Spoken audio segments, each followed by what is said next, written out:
A unique, online event with enticing high stakes, the inaugural season of the Rapid Chess Championship delivered its fair share of big names and big moments. And Hikaru Nakamura is going to win. How did he do that? With more than 50 grandmasters claiming cash prizes over 6 months of weekly competition, it was also home to a healthy helping of big surprises. E6, blundering F7. This has been such a roller coaster. Awarding over $500,000 in cash money. But year one of the RCC is not done yet. The Rapid Chess Championship is presented by Coinbase, and the finals are finally here. The brightest stars from the regular season, including Hikaru Nakamura, Fabiano Caruana, Alexander Grishuk, and more, are back to take a run at a fresh $150,000 and the very first Rapid Chess Championship title. Also in the mix, the familiar faces of top players known for dominating elite online chess events. How will they handle the pressure of chasing a championship? And crashing this party as wildcard invites, some of the most famous names in competitive chess drop in to stake their claim to the $30,000 first prize. My friends, it's the inaugural Rapid Chess Championship final. Who will make history as our first RCC champion? What surprises are still to come? We are soon to find out.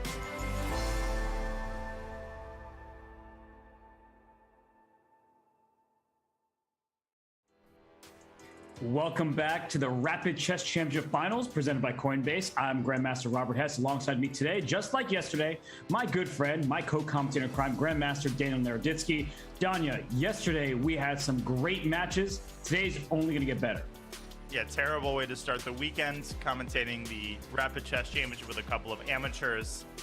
It's going to be crappy as usual. We've had no excitement, no time scrambles, no quality of play, and I'm sure all of that will be repeated today. Super excited. It's going to be another fun day.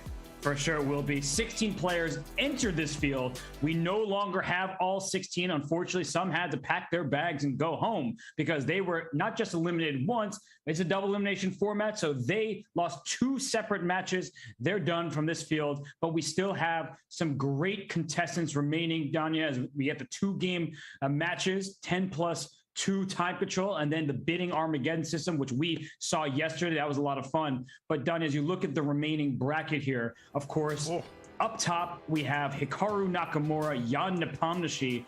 That is a matchup of monsters. And then in the losers bracket, it gets no easier when you see Parham Magsudlu. He beat Gukesh with the black pieces today. He takes on Liren now online. And then Dmitry Andreikin versus Fabiano Caruana. That's another slugfest. So take me through these matchups. It's an absolute meat grinder. And Parham Magsudlu, his reward for beating Gukesh, you're playing a world champion challenger. But Gukesh is one of those players, you know, we know him so well. When he gets confident, when he starts bopping his head to real or imaginary music during the game, he's a really scary opponent because of how fast he plays and the pressure that he puts. So Liren, we hope his connection is stable today. And what happens on the board is also going to be a difficult challenge for him. Andreikin Caruana, we were talking before the show, that's a 50-50 matchup.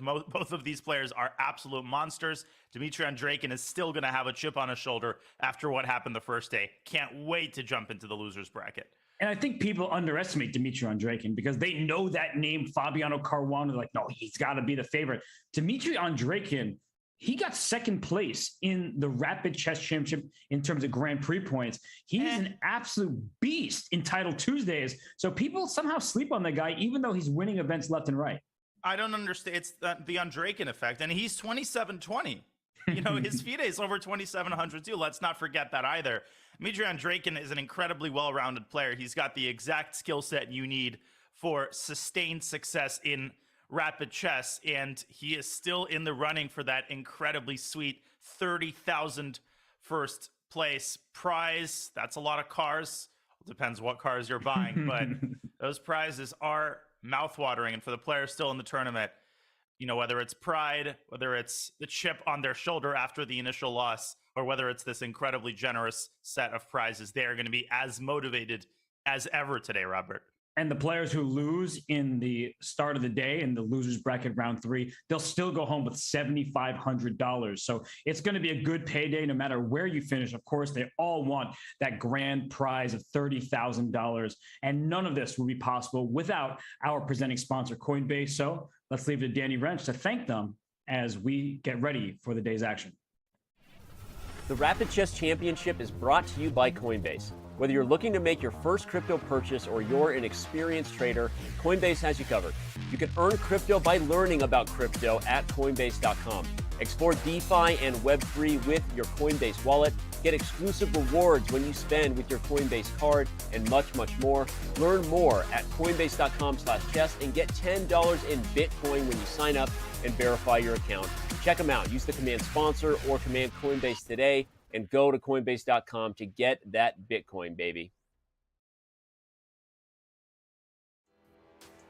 Once again, thank you to Coinbase for sponsoring this great event. And we're not even done. We're only halfway done because we have today and tomorrow left in this double elimination format. But it's time to present one of our players to you with our hired player resume. And it's someone we have just been talking about, right? It's somebody who's a bit overlooked in the tournament circuit, despite the fact that he's well over 2,700 and has been for many years. He was a not semifinals, a second place finisher, a runner-up at the World Cup. He's a 2-time Russian champion. This is Dmitry Andreikin. So, Danya, he can also apparently walk on water. Is that an actual thing? Is that a talent that some people have and other people don't have? Well, I've apparently, never heard that before. Where this comes from is he was doing an interview and he was more or less saying that he was going to walk on the beach during the rest day. And he was like, oh, I'm going to take a walk on the water. He literally meant on the beach. Yeah, but he said he's going to walk on water. So, hey, he says he can do it. Why not believe him? But we want to also give a shout out to Hired. They're great helping us out here. And if you're tired of cover letters, applications, and hidden salary ranges in tech, Hired empowers software engineers to manage their own hiring path with a marketplace of over 10,000 employers worldwide. Hired's candidates, experienced managers will help you navigate incoming employer interview requests, giving you back the control to land a tech job you'll love. What's not to love? Create your free Hired profile today and, well, get involved. And get involved in the chat right now because the hype is real. We do not have many players remaining left. Half the field remains. Some in the winner's bracket. Their winning streak unscathed. They are Hikaru Nakamura and Jan Nepomniachtchi. But we're getting set for the players Parham Maksudlu, who had a big victory over the board in the Turkish league over Gukesh with the Black Pieces, and Ding Liren, who, as long as he has a stable internet connection, Danya, I mean, he's going to hang in there with the best of them. Especially after yesterday's match against Noterbeck. I mean, he took us through his entire skill set. That first game was, I think I'm allowed to say, sexy in special occasions. That game wasn't sexy, and I don't know what is. And then in the second game against Noterbeck, incredible resilience, finding an only move in a critically difficult position to save and turn that game around. So Parham, like we said, he's going to have to bring his A game. He did that this morning against Gukesh. He needs a little bit more where that came from. I like what you said about him, though. He's a very streaky player where sometimes he can just win 6 games in a row. And he's going to need that confidence that he's been building. We see him already bopping his head a bit. So we know he loves rap music. He loves the NBA. And if he's listening to that music and he can get his pieces in the groove, he could take down Ding Liren. He absolutely could. And I'm excited to see what openings we are going to see today. We've seen a lot of amazing preparation. We've seen Rui Lopez's, we've seen Catalan's and Queen's Gambit declined. One great thing about rapid events is that, whatever opening you love, whatever floats your boat, you're going to see a little bit of that because the players roll out their entire repertoire. Can't wait to jump into this 2-game match. And Ding's going to have to keep up on the clock. And let's not forget that Ding Liren has a style somewhat similar to the position that Dubov had with the white pieces against Parham yesterday. And Parham not just survived that, he won that game, which was surprising. He saw the tactics better than Dubov did. So Ding Liren, he had some trouble against Jose Martinez. He faces a player similar in style, a stronger player than Jose, with all respect meant towards the Peruvian Grandmaster. But Parham, he's now 27-25 FIDE in Classical. What? He's finding his form. We know that the talent was there. He's putting it all together, and he's a well-rounded, versatile player himself. So Ding Liren better be careful. 27-25. And I was looking, Argenera, guy sees 27-15. There's a complete takeover of top-level chess by these young players. It's unbelievable, the success that they're experiencing over the board.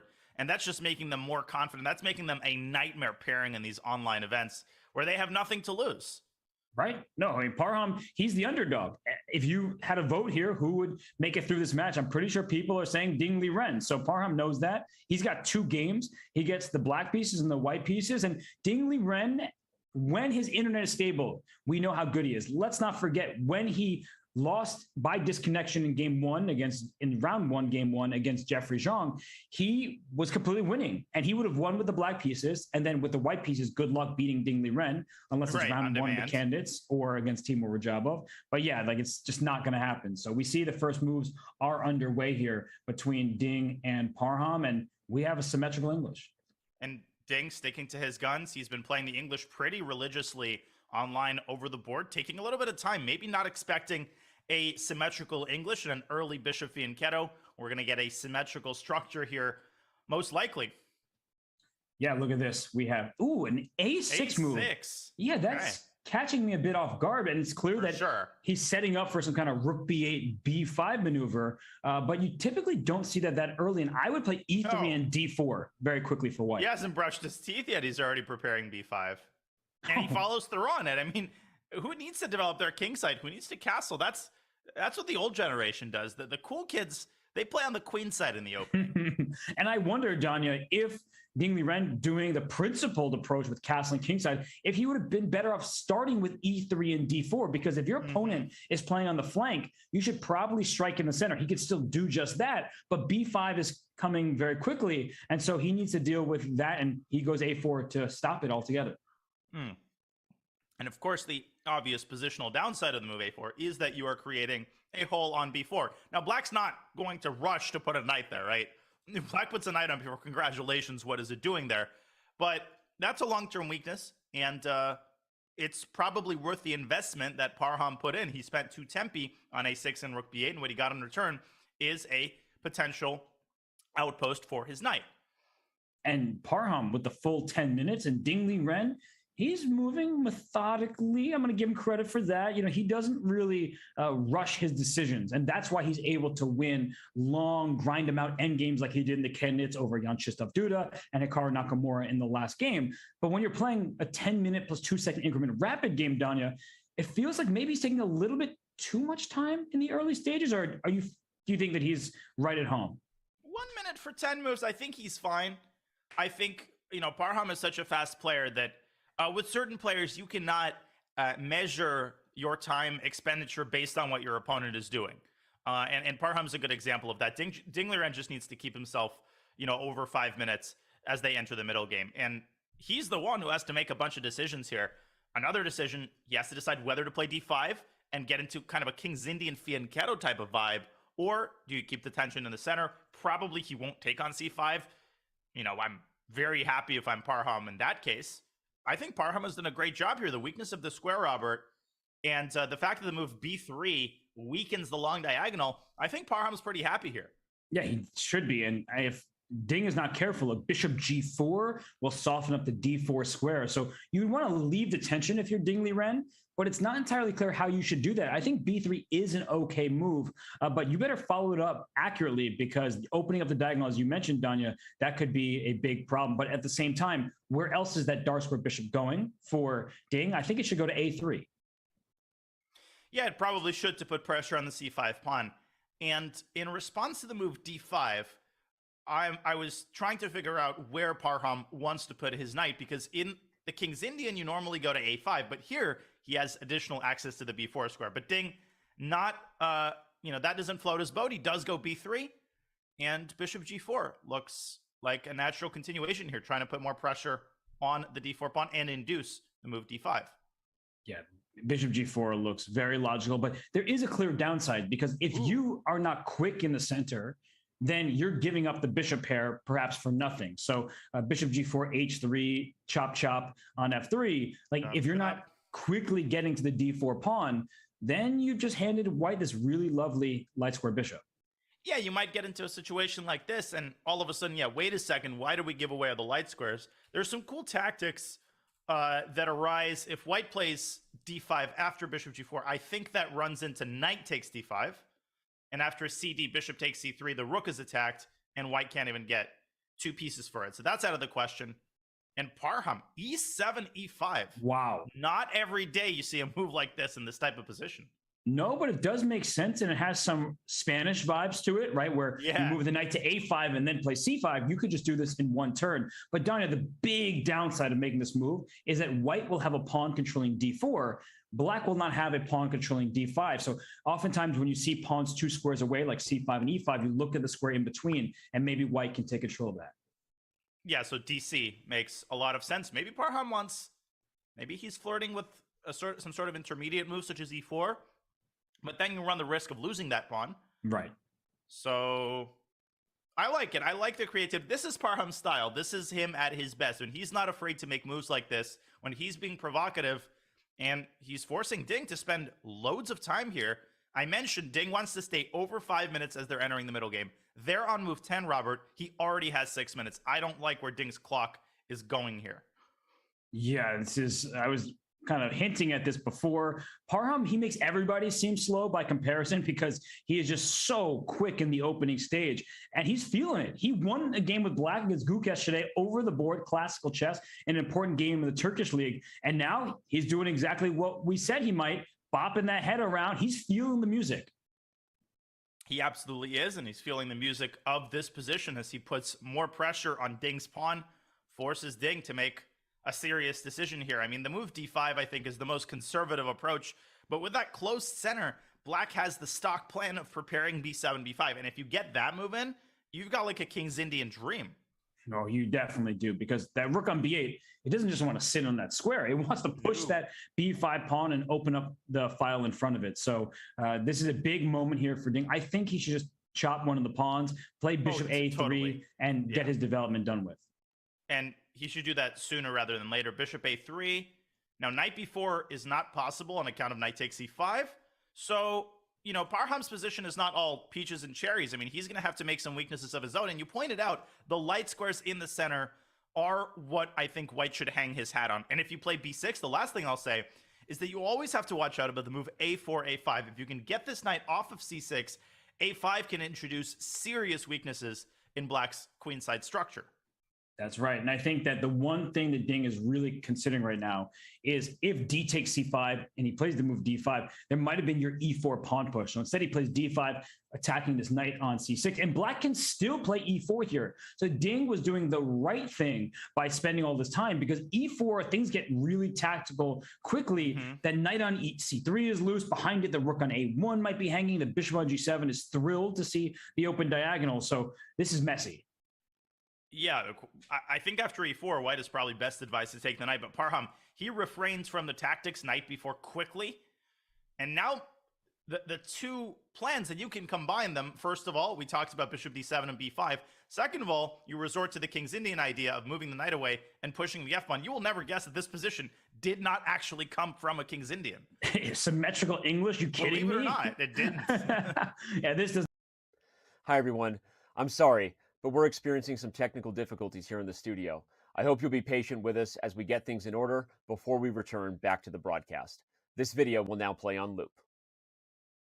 Hi, everyone. We're experiencing some technical difficulties here in the studio. I hope you'll be patient with us as we get things in order for the broadcast to return. This video will now play on loop.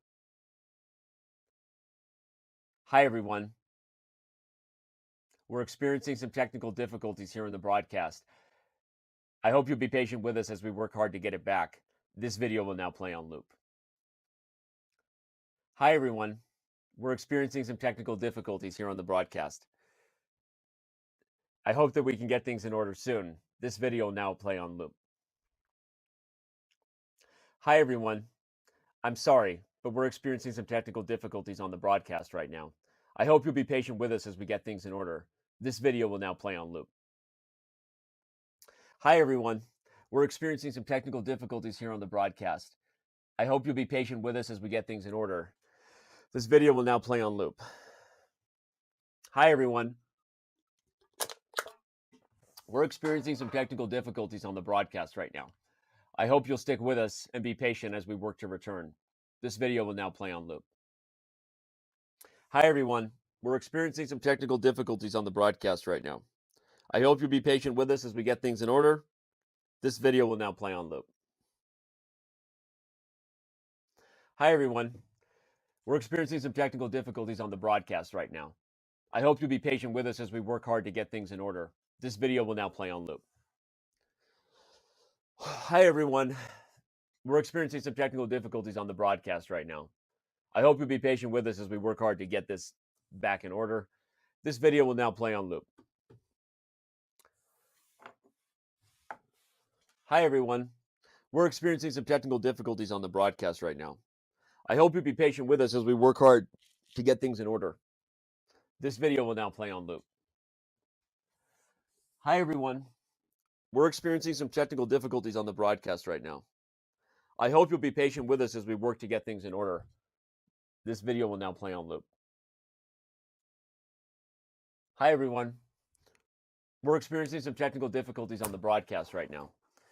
I hope you'll be patient with us as we work hard to get things in order. This video will now play on loop.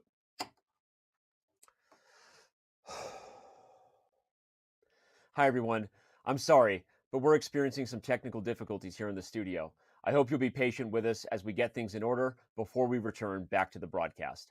This video will now play on loop. Hi, everyone. We're experiencing some technical difficulties here in the studio. I hope you'll be patient with us as we get things in order for the broadcast to return. Hi, everyone.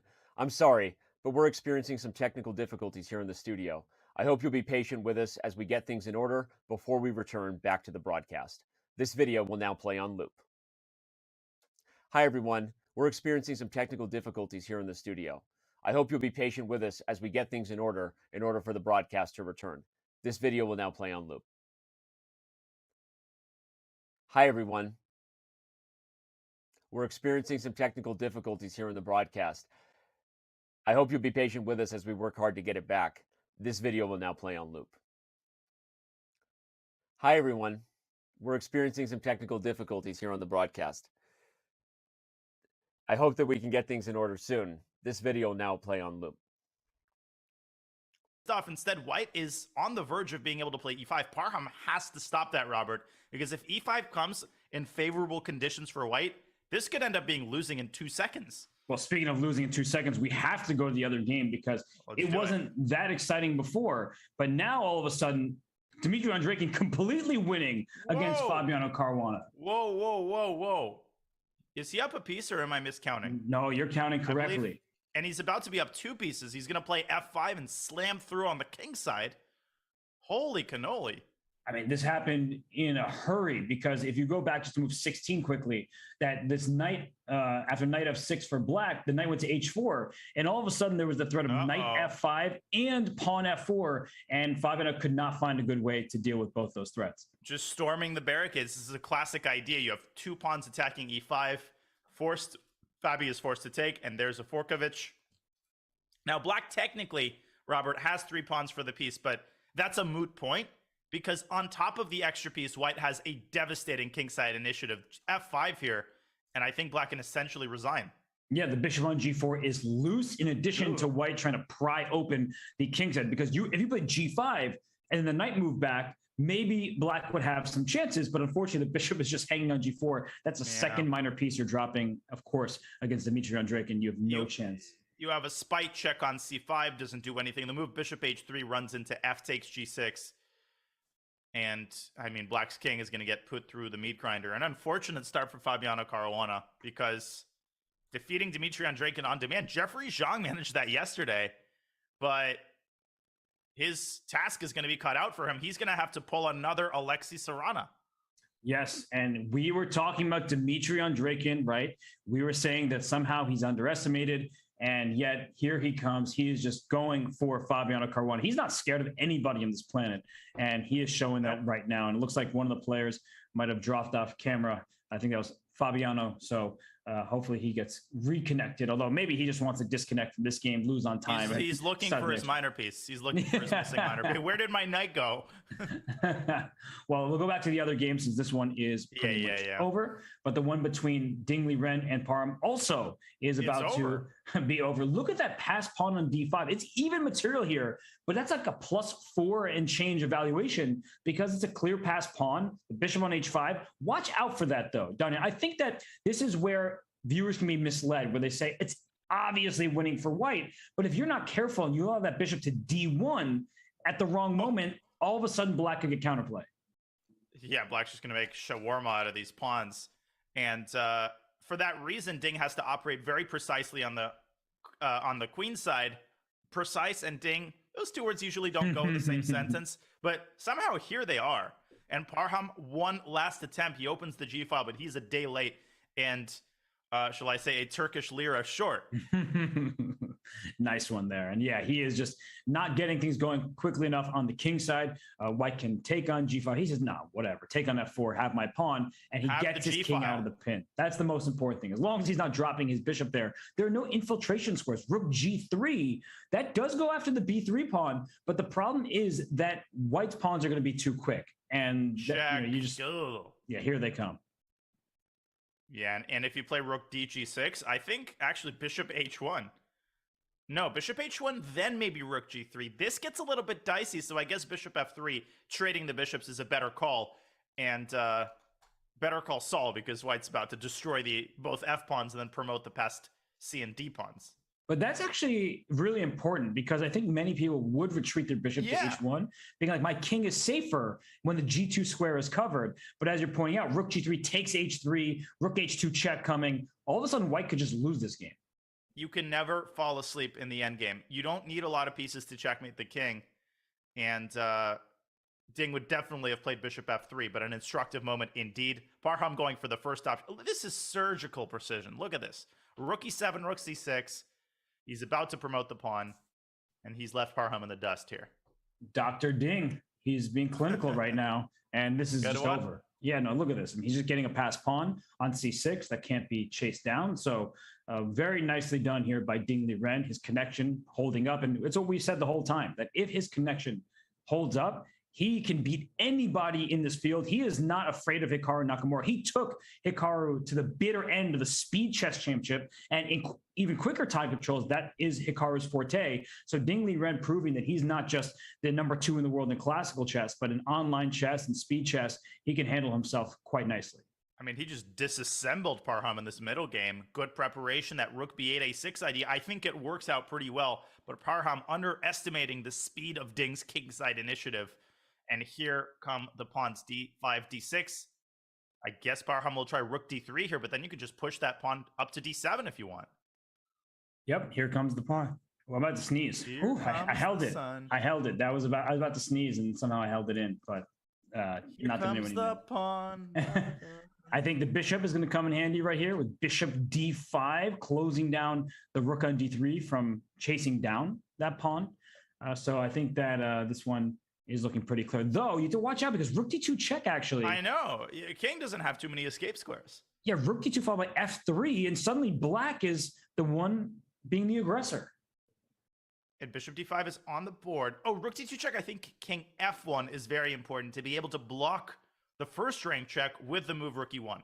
That's huge because actually we can just show rook d2, king e1. That just makes a draw because rook d1 and back to d2. So you have to put that king on f1 so you can block the check, and then your d-pawn will run. Yeah, finally you're ready for d7. The white bishop doing a great job of both defending the rook and cutting off black's king, not allowing it to move back to f7, which would be a last resort for stopping the pawn.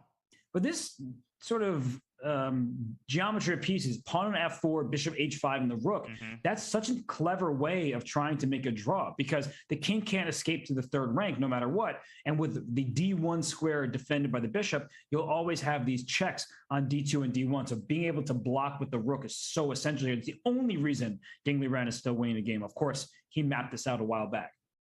Yeah, I'm just focusing on all the different colors that I can draw the arrows in while you're, I like it. You know, doing a deep dive into this position.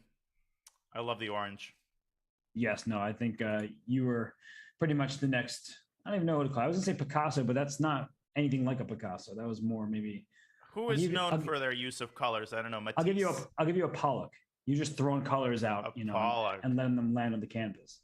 You're so cultured. Did you just come back from the MoMA or something? No, I didn't. But now I kind of want to go to the Met. Actually, I like the Met. That's right. Well, both of them are, fine establishments here in New York.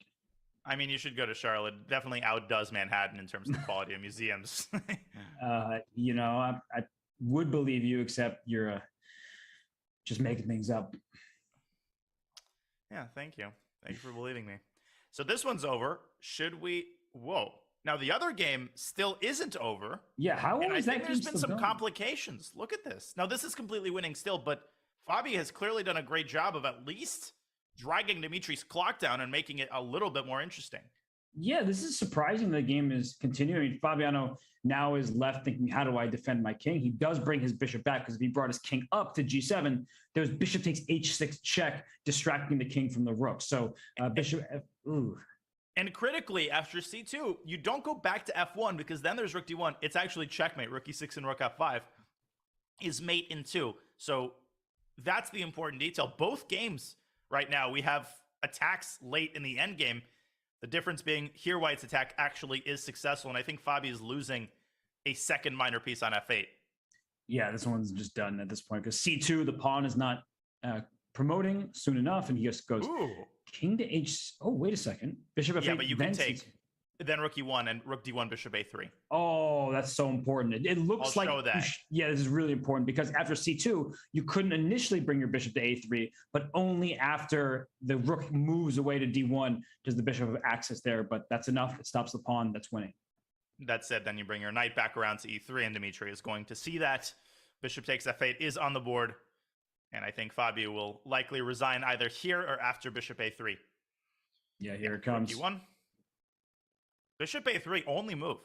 And you can see how narrow the margin of victory is when you play against guys like Fabi. And after c5, I think bishop e7 is the only move, or king h6. Right, like you're kind of doing this very close. I guess king e2 should win, and that might be the easiest, but it's close. Rook d8. Look at how much Fabi is capable of producing with a single rook on the board. That's like when Hikaru has only a king left, as Dimitri, goes for the executive decision, gives the bishop up for a couple of pawns. But Hikaru has a king left, and he produces more counterplay than some people with an entire army. It's true. And Dmitry Andreikin, he was a man on a mission. He scores the victory, as did Liren. So the players with the white pieces, they use the first move to their advantage. They lead, that is Liren 1-0 over Parham Maksudlu, and Dmitry Andreikin 1-0 over Fabiano Caruana. So yesterday we saw Fabiano being very adventurous in the opening when he needed to win. I wonder what he's going to cook up with the white pieces against Andreikin, who is as solid as players get. Well, I'm expecting 1 e4. That's a pretty dependable way to produce winning chances. Now, Dimitri, in his repertoire, he's got the Sicilian, but my guess is he's going to orient himself toward a Berlin. And something tells me Fabi is not exactly going to go into the endgame. I don't know why I'm thinking that. It's just conjecture. I think that there are certain times you go for that, especially because most people avoid the Berlin endgame. So going into it can really test your opponent's, like not just knowledge in terms of memorized preparation, but understanding. Because if you haven't looked at something in a while, you can't rely on the memory bank. You have to come up with the moves over the board. So I feel like it's not going to happen. I agree with you, Danya, but sometimes it's good to test your opponent in those waters. For sure. It reminds me of this game I played against Grandmaster Sergei Azarov, who should be a familiar name. Also played in the RCC a couple of times. We were playing a couple of years ago. Now, I've never played the Berlin endgame in my life, but as I'm preparing for the game, I'm noticing that against the move knight f6, he always plays d3, right? He doesn't go into the endgame. So in my infinite genius, I decide that I don't know the Berlin. He's never going to go for the endgame. Guess what he does? Of course, he castles, knight takes d4. He plays d4. He goes into the endgame. I have no idea what I'm doing. I've never looked at it from Black's perspective. I somehow pulled out a draw, but I was so red. I was red as a tomato when he took on e5. and took on c6. It's like, who's the fool now, right? Like you were saying, oh, I got you. You didn't expect me to do this. Happen. He's not gonna do this. Fortunately, he also wasn't too big of a specialist, but I think he sensed that I'm not a Berlin endgame player. Right. And that's the thing, right? It's like, why did Danya play this against me? He doesn't play it at all. And Naroditsky trading queens this early? Something's off about this. Let's take him to the end game, but it's true. So I wonder what Fabiano will play. I could see him playing one of his like D4 and then like his Catalan type of positions, but Andreykin, he's so solid, right? Like we know him very well from playing him and just commenting on many of his games and studying his chess. But I just feel like, as we've been saying to the beginning of the show, he's just so underestimated, not by Caruana. I mean, Fabiano, of course, knows Dimitri respects him, but from the general chess public. Yeah, I mean, he doesn't get too high with the highs, doesn't get too low with the lows. And it's not like when you think of Dimitri, you can point to, one particular brilliancy that he played. Oh, this is the game where he became famous. He's just known for his consistency, consistently good tournament performances over the board. And he's been good for such a long time. He's only in his early 30s, but he's been over 2,700 probably for over a decade now. That level of experience is not to be taken for granted. And the second pair of games kick off. Parham, similarly, in a very difficult must-win spot and goes for the fried liver. That's not a bad choice, in my opinion, if you want to guarantee an imbalance and winning chances. Yes, no, I think it's a good try there. So maybe... for the moment, we can focus on that game. The other board seems to still be on the previous game between Andreykin and Caruana. So let's head on over to whichever game you want. I mean, I think this Parham game we have to go to. Yeah. And H4 is on the board, and I'm pretty sure I've seen that before. I don't think this is some sort of crazy novelty, but it has got Ding thinking. What do you know about this? Well, these type of lines are very complicated because if we go to the board between Ding Liren and Parham Maksudlu, H4 is played. So white is up a pawn. That's obvious if we just count the material. But what black usually gets in these positions is a quick F5. So even if white tries to stop the move F5, I mean, how actually do you do that? You're not going to play G4. That's way too much. So there isn't an easy way. Let's say you play Queen F3 thinking you're going to stop F5.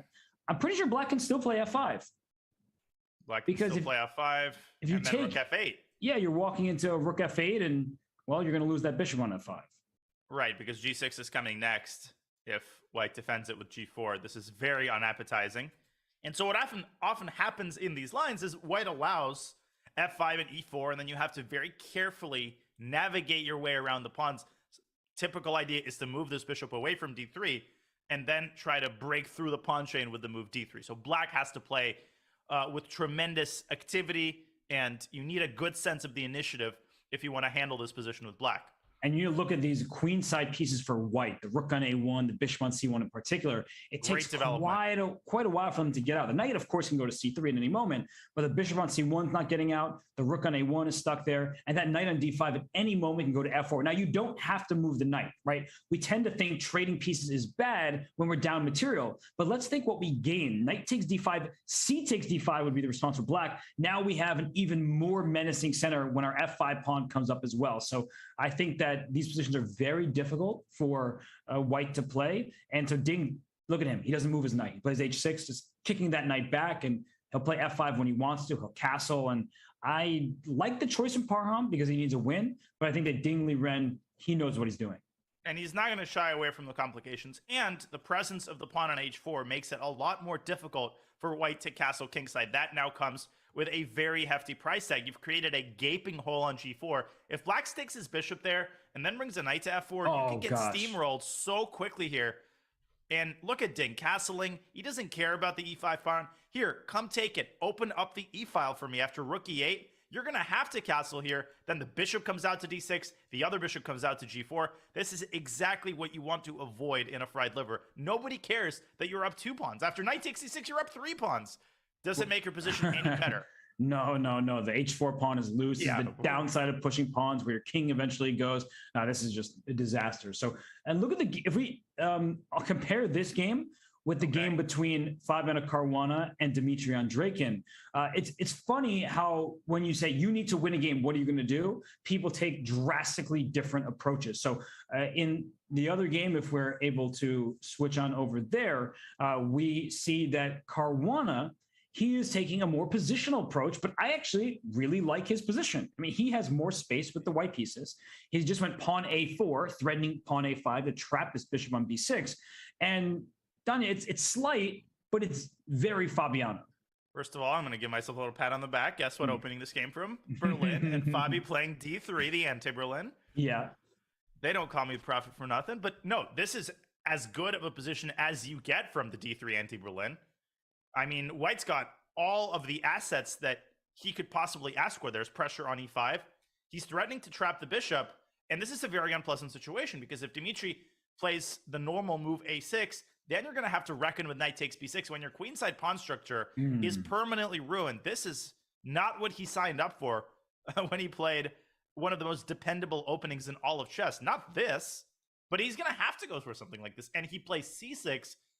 Now after knight takes b6, the queenside pawn structure is a little bit more intact. I think that's a good decision by Dima. It is. And now Fabiano should go for a different plan. He should play move a5 just to kick the bishop off of the diagonal. And then when the bishop goes c7, trade on e5. And you could even trade queens and then play bishop to e3. And the point is, look at the bishop on c7. It's now a passive bystander here, while the bishop on e3 is very strong. White's plan becomes clear. You're putting a rook on d1 as you're showing. And look at black. You're tied down to the e5 pawn. White is very active here. And I think this is where players make mistakes. They think, oh, trading queens, I can't win a position like that. And Fabiano actually took on e5 right away. So he's probably just changing the move order by one. But the point is that he has a clear advantage now with much more activity. And Dimitri deciding to take with a knight. Oh, okay. Okay. Now you could still take on d7 and play a5. Just because there's one less pair of minor pieces does not diminish, I think, the effectiveness of this approach. And that is exactly what Fabi is going for. You called it. Except he starts with the move b4. So he's inviting... Oh, no, a5 doesn't work because of rook d1. Right. So he's inviting a blunder. Yeah, he's inviting a blunder. Andreikin, for some reason, does not blunder, surprisingly. Yeah, no, I think... I don't know. I like this for White. I'm not saying it's winning. It's far from that, of course. But I feel like what's Black's plan, where White has moves like a5 or rook d1 to play? It feels like a very safe, risk-free approach where Dimitri is going to struggle to defend accurately. And if you look at the clocks, Fabiano playing very quickly and confidently, and now losing connection. And now losing connection, and he's got an infinite supply of these improving moves. And the big question for Dimitri, eventually he's going to have to do something with this a7 pawn, because at some point you'll need the services of your a8 rook. But if you play the move a6, and that's the problem with these kinds of positions, every move contains a super unappetizing drawback. If you play a6, you weaken the b6 pawn. If you play b6 and try to erect a barricade, then you're walking into a5, and the situation is exacerbated. So, you know, extreme precision is going to be required for Dimitri here if he wants to save this endgame. And by the way, I love that you suggested rook e1 to d1, because that's, I believe, the correct rook to move. The rook on e1 is not doing anything. We tend to think our rooks belong in the center, but no, the rook on a1 is well positioned. As you're pointing out, if black is to push one of these pawns on the queen side, whether it's the a pawn or b5 for black, the rook on a1 is actually important. So he goes rook e to b1, which apparently is a mistake. Well, I was concerned about the possibility of black going b7, b5, but I don't think that that's necessarily it. White can take and play knight a5. Mm-hmm. What do you think it is? I mean, the engine suggests that White's advantage is fully evaporated after this move. Now, I will say the danger is that black might stick a rook on d3, and I think that might be connected to why rook b1 is a mistake, according to the engine. Is it knight f6? It might just be knight f6. That looks incredibly reasonable, straightforward. And rook d3. On b5 is now a huge threat. Oh, and so is rook takes c3. Right. It's a double attack. It's a flat-out double attack. I think Dimitri believed him, though. Look at that. He went king f8. He said, okay, I'm just going to bring my king to the center. It's the end game. That's the principled approach. But that gives Fabiano the correct amount of time where he can play b5 himself as White, and then he's threatening to open up the b file and land a rook on b7, or he can sort of correct by playing f3 or rook to d1, something like that. I mean, the advantage is going to last. So I think that maybe we can, trust Fabiano to press for a while and trust Andrejkin to do his best to put up sturdy defense. Let's go back to the other game, just because I see that Parham's king is sitting there on f1. And his material advantage is still at, I'm still counting, it's at 2 pawns. But Black's compensation is so visually apparent here. Yeah, I think we should frame it this way, Danya, that White has 2 pawns of compensation for his lack of development. For a terrible king, yeah. It's the other way around. Yeah, no, this is overwhelming. I mean, the other rook's coming to e8. The sad thing is that if White plays bishop d3, the rook doesn't even have to move from e4 because of that darn bishop on g4. How is Parham going to untangle? The knight on a5 is just salivating at the prospect of dropping in for a visit on c4. Black's got everything you could ask for from a fried liver. And if Parham is down 90 seconds on the clock, it's the same with Nepo. If Nepo's down on the clock, a pretty dependable sign that he's deeply uncomfortable with his position. b3 on the board, and the eval bar hated it. And Liren, I mean, he was like pre-moving at this point. It's like rook a to e8. Now the bishop comes to e3. So this is the moment where you need to play accurately for Black, because it looks very promising. The white king on f1 is never going to be safe. And as you point out, bishop f4, to my eyes, looks like a fantastic move. And, not according to the eval bar's eyes. Yeah, but I wonder why. Maybe it just takes. Wow, that's... Oh, and if rook takes e2, which I was hoping for, White is bishop e5 intercepting the rooks. Well, that's clutch. That's actually one of those really clutch moves that you can rely on to survive. So he went knight c6 and c3 now. And my eyes are looking at bishop f4. I'm also thinking about the exchange sack. Rook takes e3. I don't know if it lands me enough, but it does feel like one of those positions where you just start throwing everything. In fact, like what Rajabov did to Liren.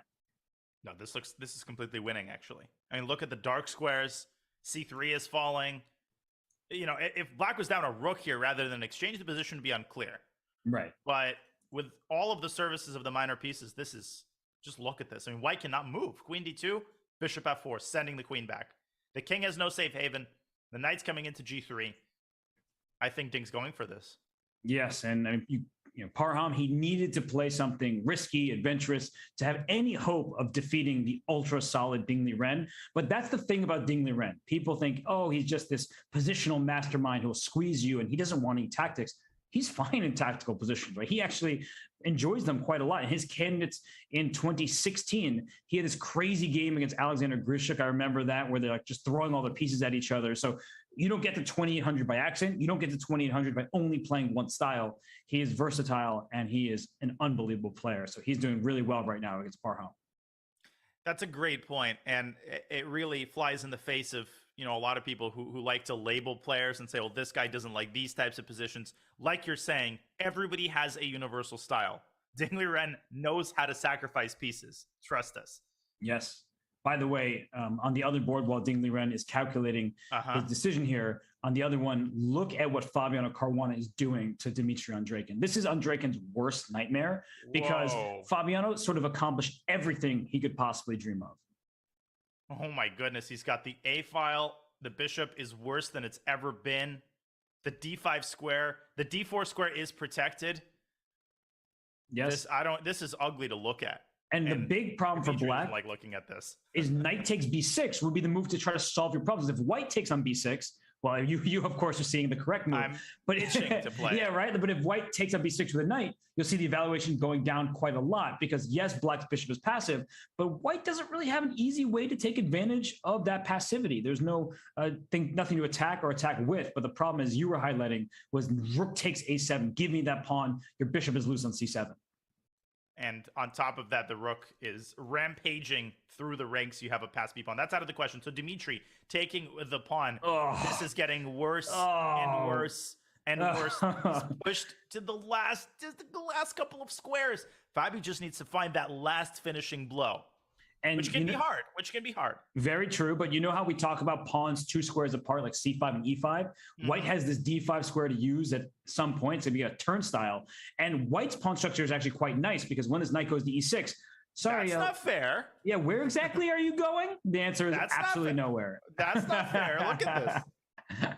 The white pawns. It's like It's like when they used to bury vampires and they'd put spikes around the grave, so that the vampire would get impaled when he rose. That's like that knight on e6. Count Dracula, Transylvania is closed. Yeah, no, this is brutal right now because like white can just push. Like white can play h4, push some pawns there, as you're indicating, move the bishop, play knight e3, knight d5. The problem though is when you're left with too many appealing options, you kind of just choose one at random. Not Fabiano won't do that, but sometimes players do that, and then they pick the wrong one, and the advantage just dissipates. So here, Fabiano's expanding. He's saying knight on e6. You have precisely 0 places to go to, at least not hopping forward. Yeah, this is such a Russian schoolboy kind of move. But I think it's time to get down to business. You really want your c4 knight to migrate to d5, and I think moving the bishop out of the way makes a lot of sense here. Bishop d2, or you could continue being patient. But there goes Fabi. Yeah, what does black even do here, right? Like rook d7. Okay, what are you gonna do? Like bishop d8 next? You can't even do that. Your e5 pawn is loose. Well, if white plays knight e3, then you can play bishop d8. Right. And I think that's what he's preparing for. Okay, but after bishop d8, can you just even trade rooks? Put your next rook on a7. Hey, I hate black's position as much as the next guy over. I'm no staunch defender of what Dimitri's doing here. It was funny because you're like, dude, why are you coming at me like that? I'm not playing this game. Yeah, no. I don't like black's position either. The problem for black is every single of white's pieces is better than black's, right? Like the rook on b8 is worse than the rook on a1 that's about to land on a7. The bishop on d8 is terrible. The knight on e6 is actually okay, but with the knight coming to d5, it's clear that white is the happier player between the two. Though I've seen enough Dimitri games to know that he can turn anything around, and he is not going to beat himself. So Fabi, he has to continue improving his position, and he's going to have to seize the opportunity to deliver the crushing blow when it arises. Yeah, this is I mean, it just looks so bad, especially because Andreykin, he's doing well on the clock, but with just 3.5 minutes, right now c4 for white. Just you can't take on then d5. I go back to e6, but then the bishop drives into c3. Right, it's like your knight goes there, I will take you, because the knight on a light square is just, I mean, it's looking to the heavens. Just you can't touch it. At some point later down the road, white could consider pushing the kingside pawns. Obviously, you want to do that very, very carefully. You don't want to create any unnecessary weaknesses. But if I were Dimitri, I'd go knight e6, and then I'd play f6, and then I'd basically, ask Fabi, how are you actually beating me? Oh, whoa, he takes d5. E takes d5 for 800, please. Right. You know what's interesting, Danya? As we looked at the other game before, and now look at this one, you would think that Fabiano was playing black against Parham, and Ding Liren is playing white against Andreykin, right? Like stylistically, this is a very Ding Liren-like effort. Yeah, this is a great point. But if we quickly go back to the other game here, I mean, as much as Parham probably wouldn't want us to. Oh my goodness. Look at this position. Look at the rook on h1. It's buried by the bit. Every square is controlled. Oh my gosh. Talk about domination. Ding doesn't have to do anything. He can put a rook on e3 and go eat lunch or dinner or whatever. This is one of the most horrific positions Parham's probably ever seen. He doesn't want to look at this position. He knows he has to try, but he's ready to resign for sure. No, to win this, I mean, knight takes d4, and I think he will resign. Oh gosh, the knight can come to c2 and just hop everywhere. You can drive the pawn into f4 if you want to tighten the screws in even further. You can still play knight c2. Still, yeah, exactly. In such positions, it is impossible to stop the winning side from doing anything. Like, whatever you want. Even after knight takes b3, black is probably winning. It might be, seriously. That's how bad white's position. Also, black has 2 minor pieces for a rook, and that rook on h1 isn't really a rook. So, yeah, this is painful to look at. No, this is over. Ding is greatly enjoying himself, trust me. He's savoring every moment here. You don't get a position like this every day against someone of Parham's caliber. No, you don't. And Parham had a great day over the board, but his online day is not being so friendly to him. But, he had a great event. He won 2 matches yesterday against Grishuk and Dubov. So just to be here was a huge accomplishment, especially because game 1 against Grishuk, he was completely lost in the end game if Grishuk found that one knight move to win the game. Totally. He can hold us head up high, no question about it. No shame in losing to a world champion challenger. Right. So why don't we go to the game between Fabiano and Andrekin, just because that one actually has a little bit more. They drew. Yeah, they drew. That's a pity draw offer, but it wins the match, Yeah. so who cares? Yep. And you better take this draw, says Ding. Okay, here we go. Here's the other game. And we have that pawn on d5. So last we checked, Dimitri had taken on d5. And Fabi pushing his kings. I mentioned that you've got to be very careful when you do this. Did he choose the wrong moment for the move f4? Apparently he did. If so, why? Is it because of e takes f4 and g5? That would be my first. I mean, okay, so we're biased by the eval bar. Like, if I was thinking about this, right, I'm thinking, what is Black trying to accomplish? Pushing those pawns to the king side, 100%. Maybe like slithering in with the king. Okay, well, look, Dimitri doesn't have the eval bar, so he doesn't know what mistakes are happening. But White can now play f5, and then the e4 pawn has to be a goner. And I think Dimitri is hanging his hat on the move g6 with the idea, of course, of connecting the f and e pawn. So there clearly is a flaw with that. And I wonder what it is. f5, g6. What is Maybe the just crushing blow? Maybe takes in bishop f4 or something. Yeah, the king's coming up to e3 anyway, and Just domination. yeah, it feels like something's going to give. Even an exchange sack on d8 is not totally out of the oh, question. you know where's okay, you just came up with a beautiful line for me. Thank you. FG, bishop f4, Okay. like f5, d6, whatever. King, just move your king somewhere random. King h7, no, h7, go the other way. h7, okay. Uh-huh. Rook c8, king g6, rook c7. Oh, Yeah. that's lovely. Because like That's if absolutely lovely. you take pawn takes, and you can't stop me from promoting. And the bishop on f4. So pretty the way White's pieces are arranged here. Now, one way or another, something like this is going to happen. Only thing that worries me, Fabi down to 36 seconds. He's got to move. He has to stay over 15 seconds just because anything can happen. You see, he went to 1 bar of connection. So that's his biggest problem right now. No. That's really bad. Yeah, he's got to keep stable connection. Bishop f4 played. Okay. The problem is Black's in Zugzwang, right? Yeah, I mean, there's just nothing to do. I mean, Dimitri can play f5. And then after king e3, what's your... King f7. You can toggle between f7 and g6 at a minimum. So maybe the winning idea for White is like a bishop g5 at some point to trade off the bishops and win the b6 pawn. Yeah, and I was also thinking about bringing your rook to c6, but the last thing you want is to allow Black's rook to occupy the a file. So right, and he does play rook c8. Let's see how he follows up on this. Bishop g5. I like your idea. Maybe bring the king up to e3 first. Whoa. Bishop b8. Oh, he's taking away the a7 square. And bishop c7. Could that be his idea? Okay, but not when the king is this close, I don't think. Although that is very appealing. Maybe he's trying to king e3, king f4, and just win the pawns. Yeah, that's also... But then... Oh, no. What am I... I thought Black had rook takes b8 and bishop c7, but... rooks don't move like that. Last I checked. That would be a clever... That's like the Sarawon pieces, that move like multiple... The hawk or whatever, hawk. Yeah.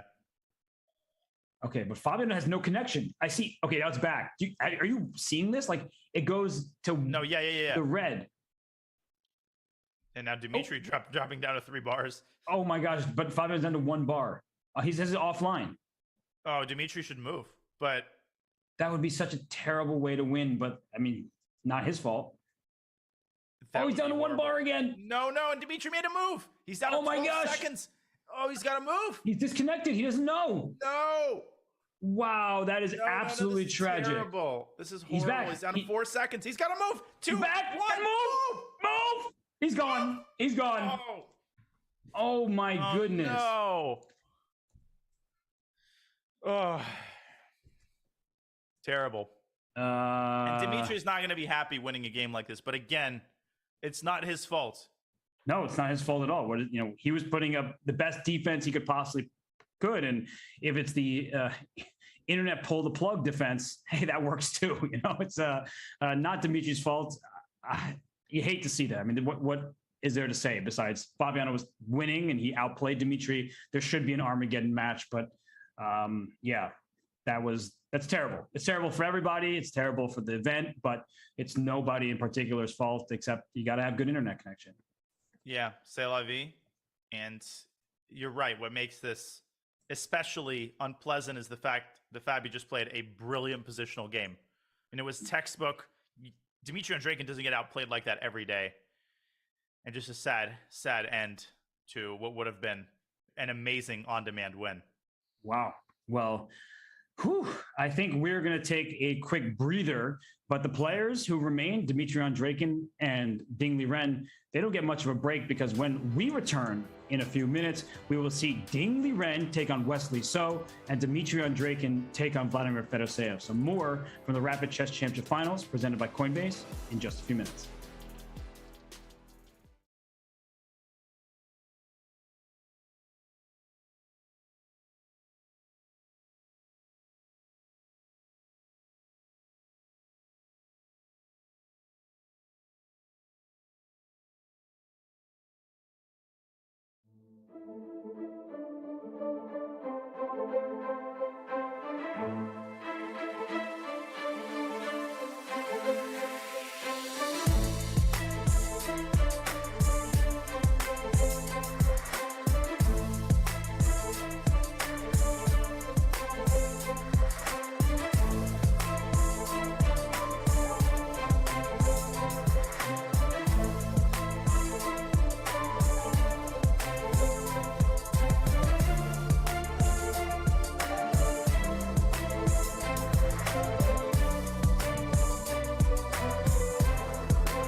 And we return here at the Rapid Chess Championship Finals presented by Coinbase. We have 4 players remaining in the losers bracket as we head on into the quarterfinals. Remember that later today, we do have Hikaru Nakamura against Jan Nepomniachtchi in the winners final. The loser of that match drops down into the losers bracket. It's double elimination format. But Danya, we did just see Liren. He is in form right now. He's looking like he can contend for first place in this tournament. He's playing better and better. You might remember he started with a very rocky match against Jeffrey Zhang, but ever since then, he's been playing masterpiece after masterpiece yesterday, and now today, just disassembling Parham Maksudlu like that. Not an easy task, and he gave a pity draw in the second game, but he's winning that 100 times out of 100. Ding is in a great spot, and he's just a force to be reckoned with. He is indeed, but Wesley, so he had a bad showing against Hikaru Nakamura yesterday, but we know how pinpoint precise he can be. So this is actually a matchup of very precise technical players for the most part. And then as we see, it's Fedoseev versus Andreikin. Those TBDs, they have names. We know who they are, but don't worry, everybody. The matchups will be great. And I do want to make a comment about this very quickly. I spoke to Fabiano just now during the break. He has had shaky internet connection. It's not Chess.com's fault. I know people love to blame them. I love to blame Chess.com for things all the time. But I spoke to Fabiano. His internet connection has been shaky all day. He understands. He is not upset. So please stop your bickering in the chat, and I will continue to ignore you. So don't worry, everybody. But Danya, in all seriousness, we have some great matches coming up next. Wesley and Liren. We've got Andreikin and Vladimir Fedoseev, the big fish. So it's going to be a fun time as we head to the next round here in the losers bracket. Big Fish 1995. I'm super excited for our 2 games, and Wesley, he's gonna have to put the memory of that second game against Hikaru Nakamura behind him, because what often happens, you get this sour taste in your mouth, you start doubting yourself. Am I in bad form this tournament? What's going on with me? But Wesley, he's so level-headed, he's so calm. I'm expecting a full strength showing for him against Liren. And for Andreikin, I mean, he did win that first game nicely. So as much as everyone wants to talk about the disconnection, he still deserves to be where he is, right? He would have had an Armageddon game to settle things. Andreikin, he played a really great, just decisive attacking game against Caruana. And for Fedoseev, he's coming off a loss. So even though he's falling down from the winner's bracket, his last match, his only match yesterday, Danya, that was a defeat. So maybe he's feeling a little shaky himself. I have a pun for you before the games begin, just to set the stage, set the right kind of mood. Are you ready to hear it? What do you say? What did Dimitri's wife say when he came home with a big paycheck? You're Andreikin it in. Producer, can you take me off camera, please? I need to really. It was so smooth. I didn't even have to alter his last name. It was organic. That was really just rough. Yeah, when we're still on. I guess I'll stick to commentating. I got removed. Now I'm back. My career as a stand-up comedian is a non-starter, sadly. Yeah, I think we're gonna have to punch you from the broadcast. Well, I don't have a very supportive circle of friends, unfortunately. That's the first prerequisite.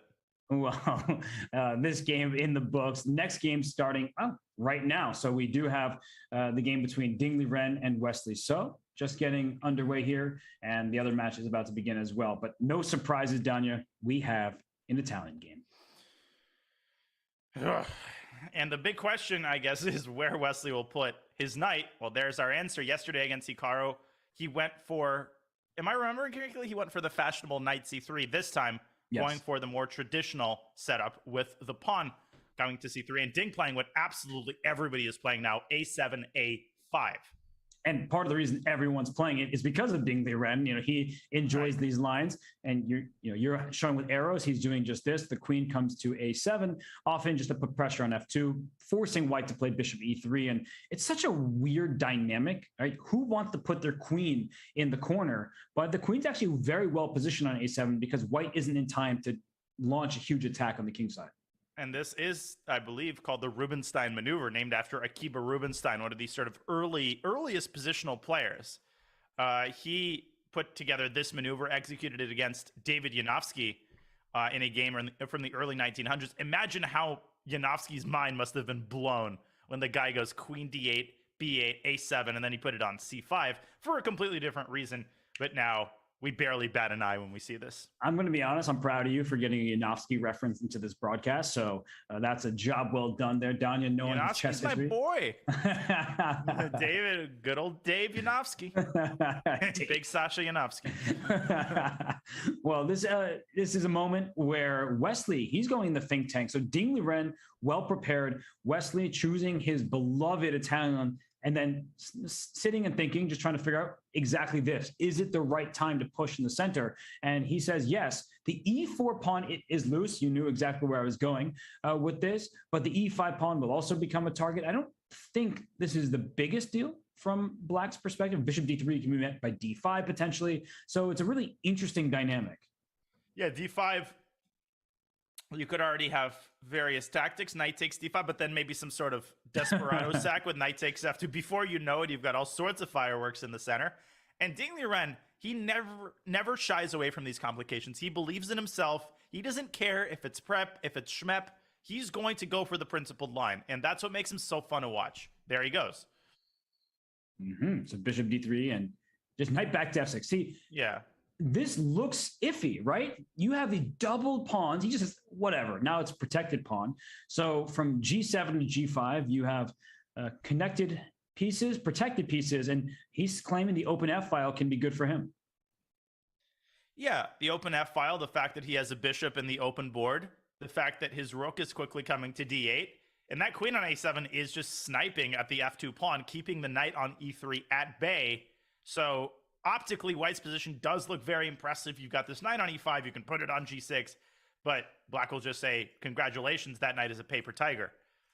And look at Wesley. So he's opening up the queen's diagonal, but only for a moment, because the knight that was on E3, it was kind of controlled by the bishop on E6. So now the knight discover double check. Yes, we win. Right, I resign. Sorry, go on. You know, if you're playing 3 checks, I have a question. Does double check count as 2? Anyone want to check the rule? Anyone want to check the rule? No, it's got to be 1. Yeah, it must be. But it's double check, right? I love 3 checks, by the way. Little known fact. It's the only variant that I actually enjoy. Okay, well, you know, I'm just getting your creative juices flowing about 3 check here. But in all seriousness, this knight is coming to D4. So Wesley very intelligently rerouting that knight from E3, where it was controlled by the bishop on E6. Now it's not going to be tamed once it gets out to D4. And of course, you have to reckon with the move C5. What is he planning against C5? Is it knight B5? Or is there something more appealing? There's a queen sack. There's so many things to look at here, right? Because if you move the E5 knight, then the E6 bishop is hanging. You're showing moves like knight B5, knight 66. I'm not actually sure. All these moves look very enterprising. So I'm sort of choosing not to answer almost. Maybe there's actually knight G6. Your idea seems to be a good one, because after rook E8, you take on E6 with the rook and beautiful. Queen B3. Queen B3. And the knight, it does its job for just long enough, attacking the rook from 2 different directions. And White's got a pretty big initiative here. And I can guarantee you that Ding, you can almost sense the wheels turning in his head. He's thinking about C5. How was that position even? Like, it's so amazing where I'm like, I look at that, I see it on the board, I'm visualizing certain variation, like, well, that looks terrible for Black. Can't do that. But it's just even. At the camp I taught in a couple of months ago in Atlanta, I did an entire hour-long lecture with a top group on the fact that when you don't know the evaluation of a position, when it's chaotic, the evaluation is always the same. It's 0.00. That's just like a golden rule of evaluating complex positions. That position looks so bad for Black, right? No, that's true. Your king is not very happy. There's a queen and a knight just surrounding it. It's complicated. It is definitely complicated. Chess is complicated. So Ding Liren, he's burning some clock here. Haven't even looked at the other game. It's actually not too far along. Yeah, they're still, they're still getting dressed in the morning. Well, we have both games on screen. Thanks to our producer for getting this set up for us. We see on the right-hand side, the queen just took on D5. That's Dmitry Andreikin. He was attacking this rook on A8, putting some pressure towards the Black king as well. Nothing too major, though, because everything's defended for Fedoseev. And then, obviously, on the left-hand side of the screen is Wesley So versus Ding Liren. We were just looking at that. So this view, I don't know where to focus, because both games are just starting to get more interesting. Yeah, and I think we should go to the Andreikin game, because that is heating up as we speak. Fedoseev striking on the queen side, pushing b5. He still needs to complete his development. So from a purely positional perspective, white's got better control over the center, right? Indisputable. Queen on d5. The dark squared bishop is coming out to f4 with tempo. But if Fedoseev can set his pieces in motion, if he can get his pawn to c4 and his knight to c5, you can see how white's position could start to unravel pretty quickly here. So this is actually sharper than it looks. No, I agree completely. And on Draken, he knows when to make moves like bishop f1, right? He just retreats the bishop all the way there. And it's those little moves that really add up in chess. And that's why Draken is such a strong player. He brings the bishop back. What's he going to do in the future? Maybe he'll play g3, bishop g2, and fianchetto. You mentioned bringing that dark squared bishop out to f4. That makes a lot of sense. And white has an extra pawn if we cut the board in half from the E to the H file. So you would maybe like to use the E5 pawn as a battering ram and just throw those pawns up as you're pointing out with all the colors. Oh, I'm so glad you're controlling things today. I'm Jackson Pollock now, so I got to live up to my name. You're looking even more formulaic than Pollock. Pollock would just, kind of splatter paint. You have everything nicely under control. Yeah, this is more like Mondrian. I don't know. Oh my gosh, we're gonna just talk about different painters and pretend like we know what we're talking about. Pretend like I've been to a museum in the last 5 years. Oh, I love museums. So, if you want to... I love to say that I love museums. It's like the opera. I like to say that I appreciate the opera, but what I really like is sleeping at the opera. Oh, well, you just, seem like a cultured lad, so it all works out. But right now, we'll see if this is working out for Fedoseev because he's burning a lot of clock right now. Daniel, you were just saying how bishop b7, c4, all these type of ideas make sense. He's trying to be accurate here because he's stopping bishop f4. Although if white plays g3, now you have to deal with that and it hurts a little more. We're on the same page, and Fedoseev was trying to get his priorities in order. Do we stop bishop f4 to complete the development? One idea against g3 might be to play bishop b7, force the queen back, and then maybe move the rook from b8 and basically say, hey, this is a long-term weakness, and I've largely taken the sting out of bishop f4, and now I've got an x-ray going against white's queen. And it's very important to note that the b5 pawn can be captured, but white's kingside light squares. No, but you're doing all these principal moves. It makes sense, right? And knight f6, you're going to get the e4 pawn's going to be in trouble. Knight e5 as well. So the light squares on the king side will be an issue for white to deal with. So no, I'm with you. I think that g3 may look appealing, but it's not actually that scary for black to handle. So now it's on Draken's turn to take some time. He goes queen h. I was opening my mouth to say that's a possibility. I don't get it though. What's the point? But I thought, knight f6, for example. Yeah, where's that queen going after knight f6? Yeah, that's what I didn't understand. Nor do I really understand, if I'm totally honest with you, what the follow-up move is. If Fedoseev plays a general improving move on the queen side, such as c4, knight g5 can be easily met with knight f6, right? Or am I or even h6?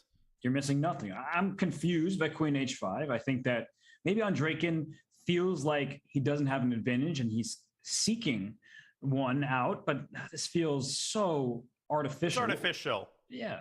Are you really? Are you really completing my sentences? Of all the words you could have used, do we really come up with the same? Yeah, we're too in sync. I think I need a new co-commentator. This is, there's telepathy going on. It's making me feel a little weird. Much. Yeah. Right. It's one thing to be friends with somebody. It's nothing when they're reading your mind. And there it is. There it is. Nice. Or what was the second word? That was the best one. Knight f6, knight g4. So Fedoseev not mincing his words and essentially forcing Dmitry to put his cards on the table here. And can you play f6 to kick the bishop back and then maybe play f5 at some point? Or this looks so odd. Has Dmitry bitten off more than he can chew on the king side here? Because the queen, all on its lonesome, is not exactly the most imposing piece. I like your idea. F6, bishop d2, f5. Ugh. And this is just not an Draken position. No. I'm looking at this setup of pieces and I'm like, wait, what? Usually Dmitry has the pieces on perfect squares. Now he's just discombobulated. And, this is a Fedoseev position. Conversely, he loves direct contact. He loves imbalance. I mean, who wouldn't love this position? You get an initiative. White's queen is bumbling around the king side. Yeah, C4. Dmitry has definitely underestimated black's initiative here, or overestimated his own. And black's 2 moves away from winning. If you get f5 and bishop c5 type moves, you're just crushing white on the spot. So Yeah. already Dimitri might be in only move territory. No, he is. And another issue, if you play queen g3 and say, let's bail out, no, you're not, because of bishop e7 to d6, and then moving on to c5. White is worse, and 0.5 might be understating it. No, this is looking like, for example, h3, you think the knight has to move, but black will throw an f5. And if you play bishop g5, I think black can play bishop c5 after bishop g5. Oh, that's so cool. Bishop c5, hg, fg, and the knight cannot really move because of, I mean, there's g3, there's bishop takes f2 check. Ugh. This is a disaster in the making. Horrible. It looks not quite as bad as I would assume, but it's very bad for white. Yeah, I mean, maybe white needs to make a zen move, like rook e1 to e2, but if you need to make those kinds of moves, you know, that's a surefire sign that your best days are behind you. Yeah, that's not what you want at all. By the way, I'm looking at the other game just briefly, and it looks really scary, but I'm guessing that means it's all zeros because Ding Liren with the black pieces, he doesn't just get into scary positions and lose. Usually he just, yeah, of course. I mean, of course. This looks so scary for black. All right, let's switch to that game. Of course, it's 0.00. My lecture is aging pretty well right now. Yeah, no, we just ridiculous.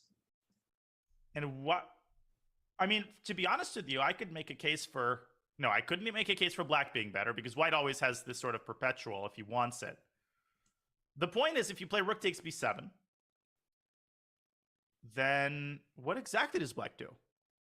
Okay, rook takes b7 was just played. Yep, it's on the board. Because the check on d1 looks really intimidating, right? But once the king hides away on h2, there are no follow-up checks. What a calm move by Ding. Queen c4 to e4. No problemo. And calm is such an important thing to be in chess. And I'm looking at this position. I'm freaking out. I'm not even playing, right? I have no responsibility for the result of this game. But I'm looking at the black king, which is surrounded by white pieces. Right. And he just, yeah, whatever. I'm going to trade queens and make a draw. Yeah, he's like a pilot during turbulence. Yeah. Everybody, it's not a big deal while you're like shaking and you're like shaking and uttering prayers, and your pilot is like making sure his orange juice doesn't spill. So this is like Ding Liren. He's putting queen on e4, trade queens.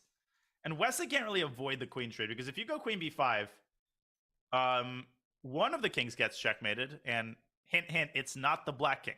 No, it certainly isn't. Forcing mate with queen f2 at the end, so that's a problem. I think that Wesley, all right, he could trade queens, but he's obviously not going to win that position. So maybe he should just force the draw with knight g6, knight e7. That seems like the prudent thing to do. Yeah, and Ding has plenty of time here, right around 3 minutes.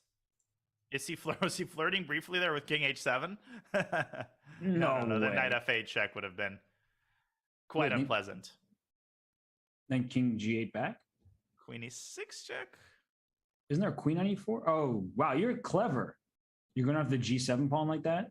Also, you can play rook takes g6. Oh, there's some beautiful complications there, but we'll leave those for behind the scenes. I mean, I'm interested now. Okay. So I was calculating king h7. First of all, queen takes f6 is an insta draw. But knight f8 check is a double check. King g8. Rook takes g7 check. Following so far, king takes g7, knight e6 check. Yeah. Now, if you play king f7, you walk into a check. Black has king g8. If you take the queen, then you allow an intermezzo check on d1, and black wins. But white can actually take the knight here. And amazingly, black has no easy way to force perpetual, and white's got a ravaging attack here. Apparently, of course, this is still equal after rook d7, because which position isn't equal? What do you need to do? It's like everything goes down to zeros. No, it's actually incredible, right? Like we as humans are like, no, that's too scary. Eliminate it. Right. Make Kasparov noises. Yeah, and then nothing pans out the way you think it's going to. So it looks like in the game, Wesley's probably just going to make a draw, is my guess, but he's at least going to study all of his options before agreeing to the half point. No, for sure, because knight e7 check just ends the game immediately, and it looks like their match will be decided in the next game. Ding with the white pieces has been a force to be reckoned with. So a very good result for him in this first game.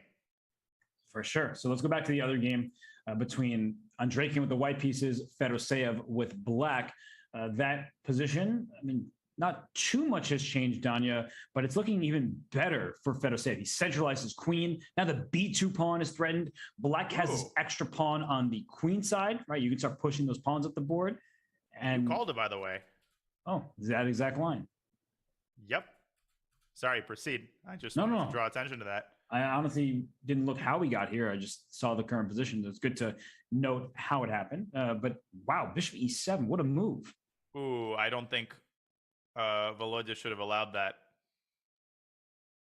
Rook E8, because the dark squared bishops being gone, a lot of the teeth is taken out of Black's initiative. Black is still better, don't get me wrong, but after something like Queen B4, is White actually doing all right? Is Rook takes F3 available at any point, or I guess not quite? The king runs F1 into E2.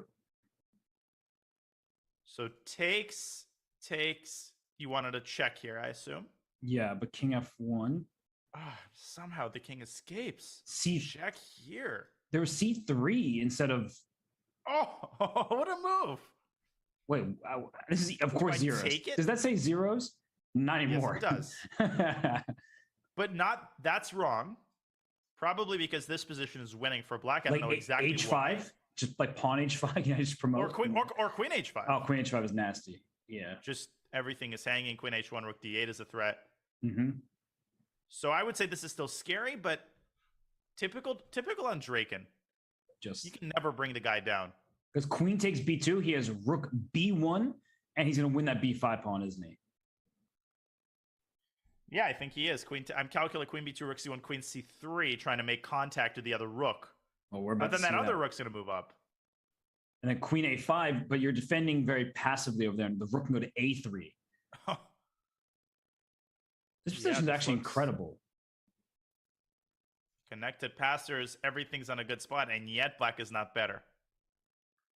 No, unfortunately for for Fedoseev, is not very fortunate for Andreikin because he's played a meandering game. I mean, those pieces went all over the place. The queen to H5, the bishop to G5, back to D2, all sorts of odd maneuvering.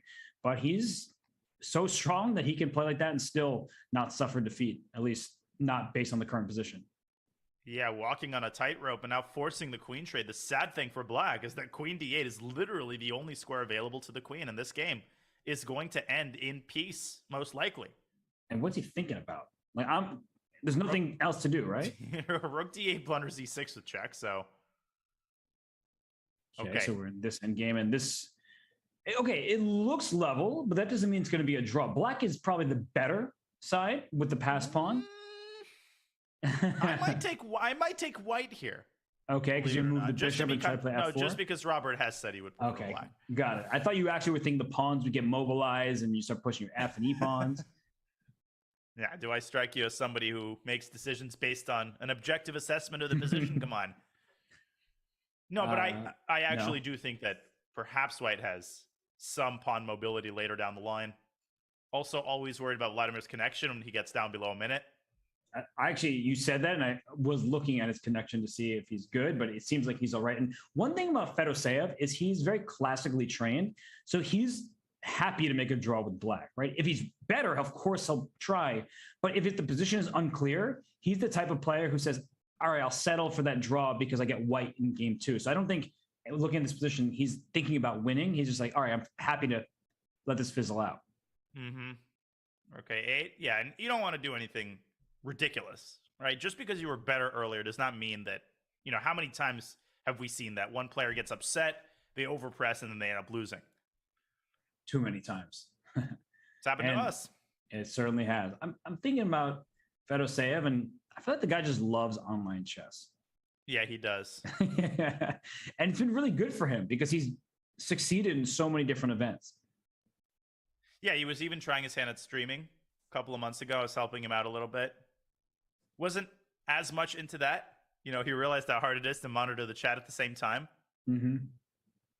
And, but he loves Blitz. He loves online chess. I feel like he'd be a fan favorite, though, if he decided to stream. He's awesome. I was on his stream all the time. I was modding the chat. You were a mod for him? That's so adorable. Yeah, I was helping him set up. Well, I know you two are longtime friends, so you know how he plays. You know him personally, and I mean, he really has been a tremendous force these last couple of years. You know, since COVID began. So it's great to see him continue to thrive because he's a really nice guy and he's super, super strong. Yeah, he's one of the nicest people in chess that I know. He's very humble. And, I remember calling him when he made 2,700 for the first time because he jumped from like 2640 to 2720 in a couple tournaments. He pulled a Hans Niemann, Sam Shanklin, Gukesh. A couple of players have done that since then. And he wasn't too impressed with himself. He was already thinking, about why he's not 2750.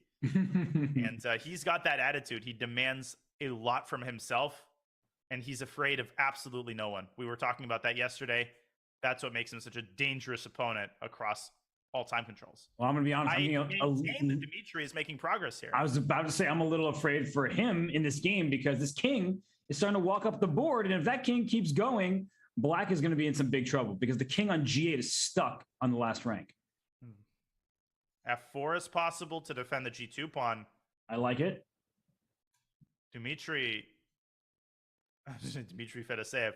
Vladimir Andreikin is making progress here. Both sides down below 20 seconds. Okay, we got a bullet scramble. Move. And both of these players are stellar at bullet. Andreikin above 3,100. Fedoseev surprisingly at under 2,900. I would have thought he was higher. But still, both these guys really can show great class during bullet chess. This is getting really concerning. King E3. And F5 as well, then push E6. Exactly. Fedoseev defending from behind. He wants to give ladder a back checks on E1 when necessary. Okay. Good defense by Fedoseev, just covering his loose pawn. I think you have to try F5. Rank. There it is. And he does. Okay, this is getting a little dicey. Rook E1, King F4. Oh my gosh, King G5 is a threat. Around to F6. Great move, Bishop D5. Pull what now? Bishop out of the danger zone. Bishop G6. Just take the. Oh my God. Rook C5? No, that wasn't the move. Oh, Rook E5, King F6, and Rook C8's mate. Oh my God. And I don't see a different move for Fedoseev. King F6 and E6. He's going to win. Oh my gosh. Oh, he's King D8. King F6. Oh, you can't go King D8. Because of Rook D7 check, winning the bishop, and now he's going to play E6. It's completely over. Rook move. Oh, you can trade rooks. Trade Bishop G6 and E7. Oh my gosh. Or even the immediate Rook D7 wins the bishop. It's over. Holy cannoli. And Fedoseev can't believe it. And maybe he just assumed that it would just be a draw. They had no losing chances. And I guess I also made that assumption. And well, unfortunately for Vladimir, he's now facing a 1-0 deficit. Didn't we all? The other game, by the way, is still going, but it's going to end in a draw. Well, I'm not going to make any claims anymore. I'm shocked. White can't lose this game, that's for sure. Fedoseev was in the driver's seat the entire game. When they got into the end game, you just kind of assume, Andreikin defended well. Okay, time to give him a draw. Before you know it, he turned the tables completely. That was unbelievably impressive. He's such a beast. Yeah, he really is. Such a beast. Take the pawn. Wait, why does this bar, does that say a slight favoritism for Black? No. Okay. Yeah, Black's better. I was surprised. What are you talking about? You don't realize that? Do you need to go back to need some basic training here? Yeah, Black's better. On the better side of this draw for sure. But Liren holding steady with the black pieces. I really can't wrap my head around the fact that Fedoseev lost that game. I mean, he outplayed Andreikin throughout the early stages. Then it looked like he just settled for a draw. But Donna, you're the prophet for a reason. You called it that White would have some chances to push those pawns, and Black's pawn on C4, it couldn't move a muscle. Yeah, I could just kind of feel it. He was getting low on time. It's hard to defend at all after you've been in charge the entire game. It's not that you're tilted, it's just that you're not in a defensive mindset. And Dmitry Andreikin knows how to push the position from every little angle, every little squeeze. Right. It doesn't leave any stone unturned.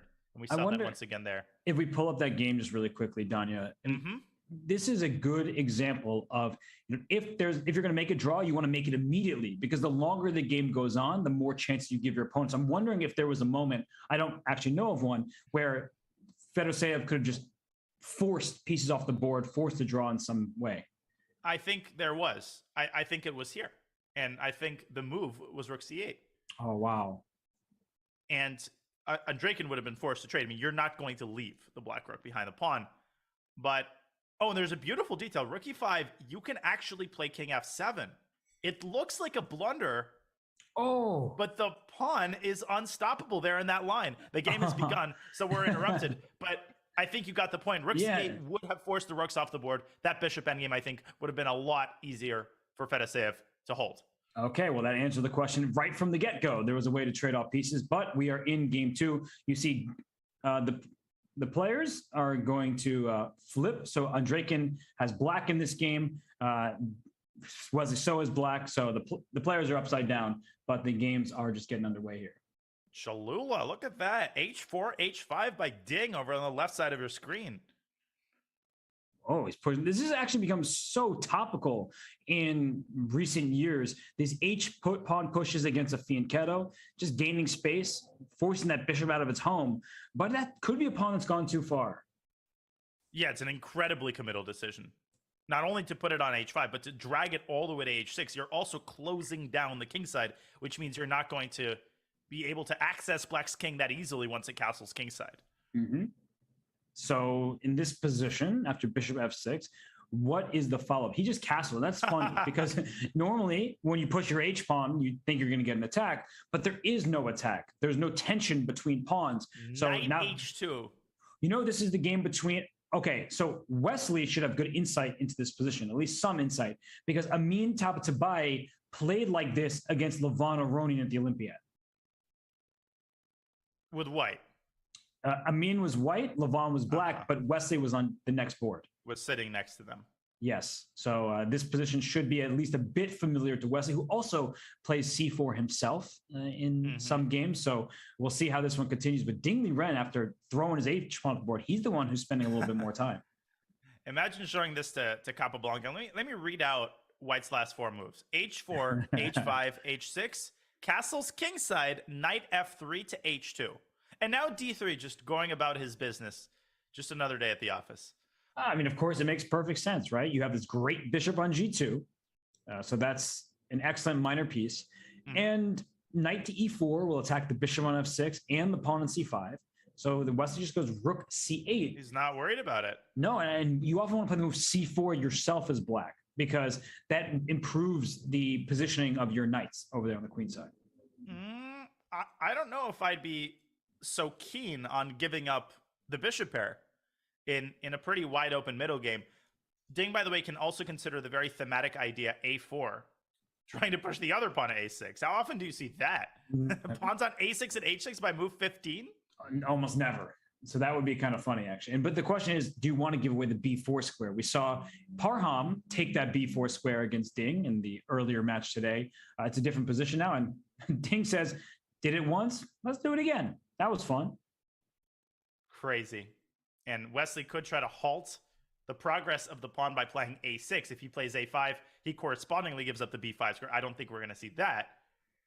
So decisions to be made here for Wesley. I think Ding, once again, has gotten himself a good position with the white pieces. Shocking sentence. Ding Liren has a good position with the white pieces. Crazy. And look at Wesley. He's taken a creative approach to stop that pawn in its tracks. He puts his knight on a5, which covers the b7 pawn. So the bishop on g2 is staring in a long diagonal, but it's covered for now. And look at that b3 square. So by playing a4, you not only give away b4, but potentially b3. So that knight can start causing white some trouble over there on the queen side. Potentially in conjunction with a bishop that drops back to e6. The other thing, I pointed this out with an arrow, I think Wesley tries to take the sting out of the move knight e4. Now, this no longer attacks the c-pawn. The rook has reestablished contact with it. So if he wants to preserve his bishops, he can drop it back to h8. Now, he might still want to take on e4, but my guess is that he's going to want to keep both of his bishops intact for the time being. He would prefer to keep the bishops, but I think the issue that bishop d2 is about to happen. So this knight on a5 is quickly targeted, and that's why he decided to take on e4. He didn't want to do that. Let's be clear about it. But he had to, and it was the correct decision. Great call. And he follows it up. You called it as well. C5, Rook a3 in response. I like the way Ding is playing. Ding plays. Okay. We got to... I'm gonna mute myself. You go ahead. Yeah, stop it. Okay, stop it. Stop it. Oh my gosh. Well, what is Black's idea in this position? Because White now has the bishop pair and a potential attack on the king side. The knight on h2, it looks silly, but it's going to g4. Yeah, and he's keeping this move in reserve. I think a lot of players would be itching to play this move ASAP, but we know that the threat is stronger than its execution. The eval bar, of course, it's giving zeros. But I really like White's position here. It just seems more fun to play with White here. No, this looks really pleasant for Ding, especially because there's some confusion in the mix right now. There's a rook on a3, there's a knight on h2, there's a pawn on h6. Like, White's pieces are scattered, but Black doesn't have a plan, and White has the long-term advantage of the bishop pair. So e6 by Wesley. We know how calm of a player he is. He is very objective. He pushes upon e6. Maybe he wants bishop e7. Maybe he wants bishop g5 to trade those dark squared bishops and go after the h6 pawn at some point. And if you play knight g4 and that bishop moves out the way, then there's f5 to follow for Black with a fork. Great point. And Black doesn't really have any targets. So it's important not to overstate the case here. I'm kind of biased when I look at this bishop, but you know, you can't judge a position based on the placement of one piece or one particular factor. This position is a lot more complex than that. So, of course, the fight is still ahead. Right. And the b2 pawn is a little bit loose over there. So that bishop probably should remain on c1 for White for the time being. And it's not clear how to continue with your development or gain more control of squares. Yeah, knight b3 is potentially also in the cards. The b2 pawn is kind of a weakness. So position remains incredibly complex. We will keep an eye as this game heads toward what should be a really entertaining middle game. For sure. So let's speaking of entertaining middle games. Yeah, I was just saying, let's go to that other game because I see a very fascinating pawn structure between Vladimir Fedoseev and Dmitry Andreikin. And if we remember, Andreikin made it through to this point. He was the beneficiary of a disconnection, though he won a very nice game one. In game two, he got outplayed when he had Black. And right now, out of the opening, Danya, I mean, I really like White's position. I think Fedoseev has excellent chances. Yeah, and he has the threat of bishop takes e5, which explains Andreikin's last move. No, White definitely better here. Queen a4, attacking a7. This is almost reminiscent of the first game, not structurally, but in the sense that Andreikin Fedoseev grabs control of the initiative early on, but this time he's going to have to find a way to keep his foot on the gas pedal. And it's just a shame that it's a must-win situation because he's kind of like the better chess between the two of them thus far. And in this game, he has a very, very nice position. Look at this bishop on d6. It's a pawn. The pawns on c7 and c5 are defended by that bishop, so that's the good news. But with the a7 pawn there as well, they're all spread apart. It's like a split in bowling. You don't want this type of position. And where is Black's... Alexa, I'm commentating. I'm not going for a walk right now, Alexa. I was going to ask you, where is Black's play, if not for the move f5? But I think that Black kind of has to sit and do nothing. Maybe f5 will work out, but it's one of those moves you play to get play, and then you regret it immediately. Well, you kind of have to get play because Fedoseev just grabbed, speaking of going on walks, the queen going on a little walk and taking on a7, fearless by Fedoseev. If the Black bishop were to be on c6 right now, rook a8 would trap the queen. So in response to queen c6, to bishop c6, the queen would have to evacuate to a5. I'm going to make the call that Andreikin is going to play f5. The most important thing is to choose the appropriate time to do it. I agree with you. It's incredibly committal. But how else is he going to manufacture counterplay? Right. Now I think it works out perfectly for him. And there's something fascinating that if White could play rook b1 takes b7, like let's just think about the rook on that square, the queen gets trapped at the rook a8. That's really cool. Yeah, but the bishop goes to c6 and the queen is going to venture back like you were suggesting. And I like Fedoseev's position. He just stole a pawn. He did. And he's left to tell the tale. And Andreikin seeking his fortunes on the queen side. I was going to mention this move. Is he trying to double on the b file and immobilize this bishop? So let's bring that queen. Ooh, knight. No, knight d2. Wait, but you're giving up this d3 pawn. Is Fedoseev somehow relying on his a pawn to just win the game? But the issue is after rook takes e3, you kind of pointed this out. Rook a8 is a massive threat, so you can't go knight d5 here. Well, you can. The queen's under attack. Because you play c takes d5. Well, you don't have rook a8 anymore. Oh, and I forgot. Yeah, when the bishop, of course. Yeah, the rook no longer has access to that square. Duh, Danya. But no, I think this is actually going wrong for Fedoseev. Right, just move the queen. Just move. Queen f7, queen e6. Yeah.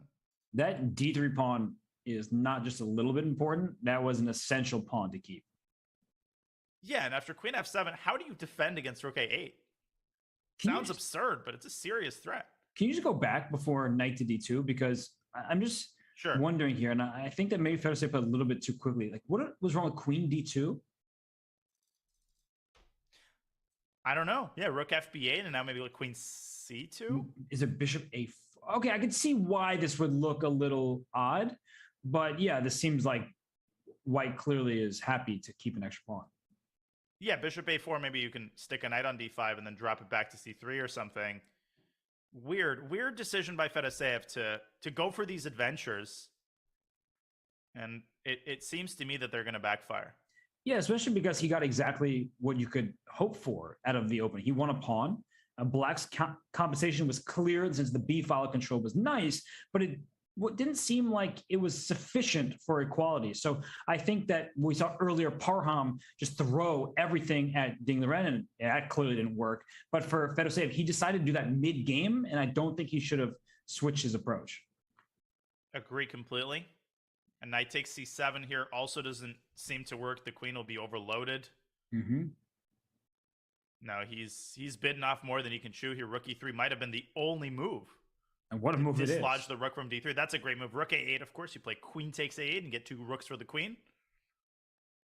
Wow, that's like a game, potentially match-saving move. I still like the contours of Black's position, but now I see some of the promise for white. The bishop on d6 is still bad, obviously, and you have this outside pass pawn for white, so the knight on d5 looks good. I don't hate it anymore. Yeah, you just need to untangle your queen from the net that it's currently in. Maybe Andreykin can come back to the f5 idea. Oh, rook takes e3 and f5. You see? Sorry, something? no, other game. A big moment just happened. So we'll get to that game. Look at this last move, or last couple moves at this point. Go back a few. Yeah. I just happened to catch it. Rook takes c1 happened from Black. Whoa, bishop f3. First of all, they traded queens. f5, dragging the knight back. Bang! Bishop takes b2. Just rook c5. So Ding decides to go after the knight, and we have this position on the board. Super complicated, which of course means that it's equal. Because that's just how chess is played these days. That's how the sausage is sliced. Well, it looks like white's going to win the b7 pawn, but if you take that, you're probably going to lose to a4. So yeah, that's probably why this is seemingly equal. Yeah, I don't see an alternative to rook takes a7. And then I guess Black plays bishop c5.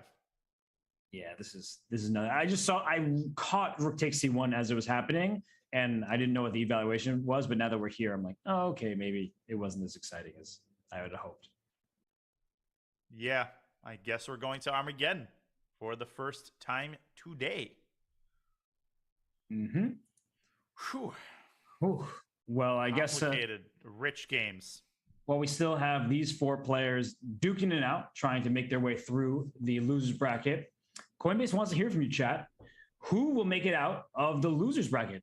Which of these 4 players? Andreykin, Liren, Wesley So, or Vladimir Fedoseev? And we should note there could be somebody else, because if Hikaru or Jan, whoever loses that match, drops down to the losers bracket, they will join this question. So someone else might not be the worst answer in the world. Just trying to help you out, chat. Get involved and continue enjoying the coverage here. But Danya, this game, yeah, you're right. It looks like it's going to be a split of the point once again, which only means free chess for all, Armageddon. Yeah, and an Armageddon between these 2 players is going to be fascinating. I'm actually going to be interested in who makes the higher bid, because it seems to me that both of these players like to have the extra time and play white. So we are in for a wild ride if indeed this game fizzles out as Whoa. What? It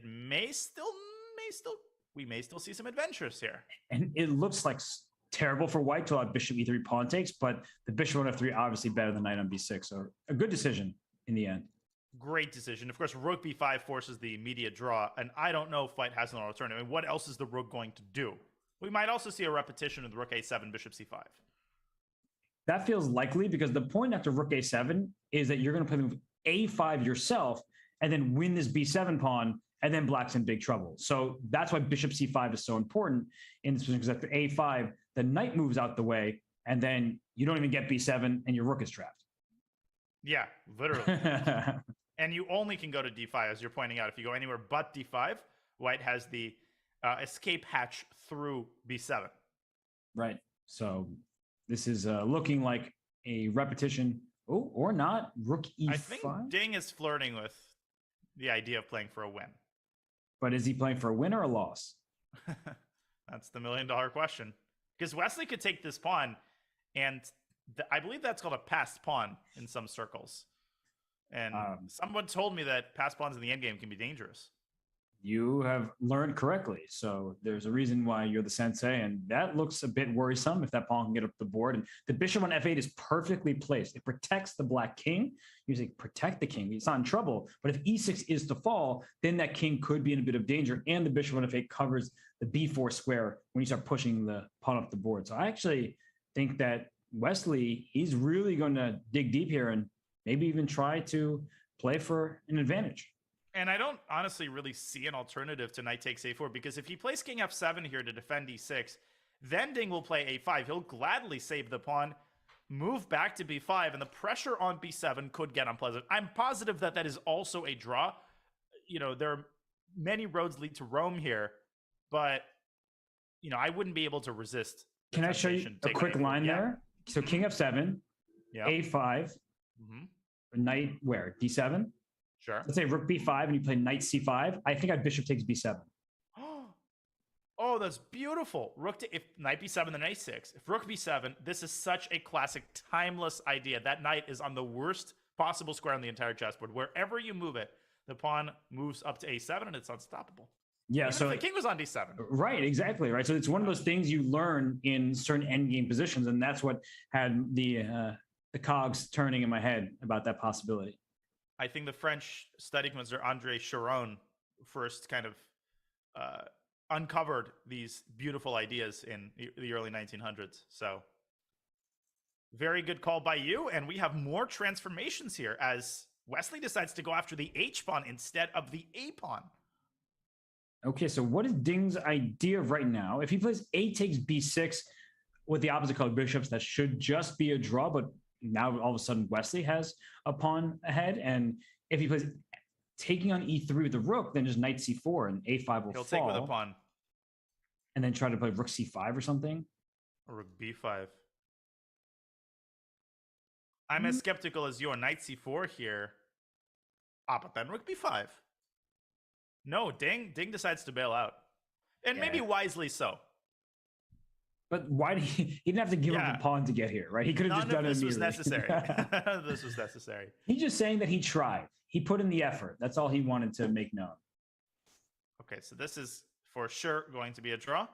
Shall we take a quick look-see at the other game and how that's progressing? Right, let's definitely look there. So we'll get more from Wesley and Ding Liren in Armageddon, but this game could be the last if Andreykin does not lose. And what a position this is, Danya. What's the material count? Even. White has the outside pass pawn. Who has the safer king? Probably also white. Although E4, if you're not looking closely, that could be scary for white in addition to being scary for black. Of course, queen h8 is the immediate problem. But if the queen were to move away from C3, then E4 comes and it's white's king that could be in some danger. The crazy thing is E4 actually is possible here. It should be considered because queen h8 is not immediate checkmate. I probably would not play it unless you're absolutely sure that the counterplay against white's king is going to be worth allowing a check like that on h8. In fact, queen h8 might almost be a blunder because right, the knight hangs. The knight hangs and h2. That's ridiculous. I don't think we're going to see that. It just seems unnecessarily risky. And also, did that just happen? What did you just say? Did he actually just make that move? He actually did. Is this Dimitri Andreykin or Yeah. is this Mikhail Tal? Like, Yeah. Oh my gosh. So he was knight f1, but now bishop e5 is possible. isn't there rook takes f1 of the perpetual? Rook f1, takes king f1, Queen f4. and then, oh, I can't go to e2. Bishop g4. Oh, it's a draw. He's going to win the match. It's immediately a draw. And that's what you call a case of the incorrect move order. Because if you threw in queen h8 check, the king would be on f7. So after rook takes f1, rook f1, there would be a check to the black king. Wow. Incredible. And he saw that. He saw it so quickly. And this is why we keep saying top players are incredibly versatile. Dimitri Andreykin, yeah, he's a solid player. But when push comes to shove, he will find the tactical way to save himself. And he did just that. No, you don't become a 3,100 plus bullet player without being incredibly good at these short tactical ideas. And he leans back in his chair. You can sense that he knows this match is in the bag. That means we'll be able to focus on one and only one Armageddon game. By the way, rook takes f1 loses because bishop takes h2 check, which you don't expect. Like at this point, bishop h2. You usually lead with the queen, but now queen f4. And if king this e1, is happening. No, it's not. It is. Oh my gosh. It's on the board, and Fedoseev, I mean, you understand why he does this. He's testing his opponent. King e1, bishop g3. The problem isn't that you lose the rook. The problem is that you lose the rook with check, because otherwise there would have been a mate on g7. Yes, and that's a gentlemanly draw. But actually, can we just show if queen took on h2 instead of the bishop, why this is so different? Because if queen takes h2 and now queen f4, the king can run to e1 and you don't have bishop g3 check because your queen's in the way. So this is why bishop takes h2, leading with the less valuable piece, shockingly, was the way to go in this attack. Yeah, here you have the services of your bishop. So you have the same position when the bishop's on h2 rather than d6. Therefore, you have the check, and therefore, you get to take the rook with a check. Dimitri Andreykin, another excellent win, another resilient, gritty effort. Yeah, seriously. Job well done by Andreykin. He gave up the a7 pawn, sought counterplay down the b file, was able to win his pawn back, and then he neutralized the pressure that Fedoseev was launching. I just want to go back to that one moment, though, Danya, when e4 was played, if we can. Yep. Because it's move order, we stress its importance. But after this moment, queen h8 check, king f7, now knight to f1. You can't take on f1 because rook takes f1 is check to the black king. Yes. So that was where Fedoseev lost all of his winning chances, was by not throwing in this check. That's so hard to see, though. Because, like you pointed out, queen h8 kind of abandons the king. So your instinct is to keep your queen close to your chest. But ironically, it produces the opposite effect. Yes, indeed. Well, we are now waiting to hear the bids from Ding Liren and Wesley. So I'm very curious to know, what would you guess these players are going to bid? I think they're going to bid pretty high. You know, I think we might see some 8s and 9s. No, you think that they both just really want the white pieces? I don't know why I think that, but Ding has been so effective with white in this tournament, and his only Achilles heel. And once again, there's only one, so only is an unnecessary word. His Achilles heel has been, you know, his time usage, and in an Armageddon game with no increment, I'd be a little bit worried for his clock. Yeah, and I'm trying to think about this because Wesley is a very good bullet player. Ding proved to be a good bullet player in the Speed Chess Championship against Hikaru. And Wesley apparently is thinking about his bid. So great work by our team behind the scenes and talking with the players, make sure they know exactly the format. Even though if they've had an Armageddon before, sometimes you forget. You know, it's good to remind them. But the team is just about getting us the bids. But while we have a minute, let's show you the hired player resume of none other than Ding Liren. And he didn't play in the Rapid Chess Championship during the season. And it's not because he didn't want to. Unfortunately for Ding Liren and other Chinese players, it is quite late there when the RCC began. But he is going to play in the World Championship because Magnus Carlsen decided to abdicate the throne. He is number 2 overall in the world rankings. And his special talent is a joke because while he was about to be interviewed, he would always ask, out of just genuine curiosity, how many people are watching? He loves the fact that more and more people are getting into chess. He's a great interviewee. And right now, he has to be great with the black pieces because Danya, Ding bid 7 minutes, Wesley bid 7 minutes and 50 seconds. Corrected. So Ding gets black with a 3-minute deficit on the clock. That's a pretty big deficit. Normally we see 8 minutes, even sometimes 8:30. So he's going to have to play fast in the opening. And I think that's going to be critical. It's going to be critical for Ding to equalize. And by move 15, he wants to have, no less than, let's say, 4.5 minutes. But it feels like, they're both immovable objects, right? They're not really getting anything. That game 1, when Ding was black, it looked scary, but Ding's like, nah, you guys are foolish. It's fine. And then in game 2 there, when Wesley was playing with black, Ding was playing for a little bit of something, but it was neutralized. So now we'll see what Ding does in another Italian game, most likely. And here we go. There it is. Knight f6 this time. And nope, same thing. Puts the bishop on c5. Wesley refrains from the fried lever, especially after Ding's masterpiece against Parham. And this time he puts the bishop on g5. Another fashionable line. Yeah, this is g5, bishop g3. And black often castle. There it is, right into this. And we saw some great games in lines of this. In fact, Pantala Hari Krishna beat Nodirbek Abusatarov. I know the words beat Abusatarov. You don't hear that very often these days, but Hari Krishna scored a great victory from the black side of position just like this.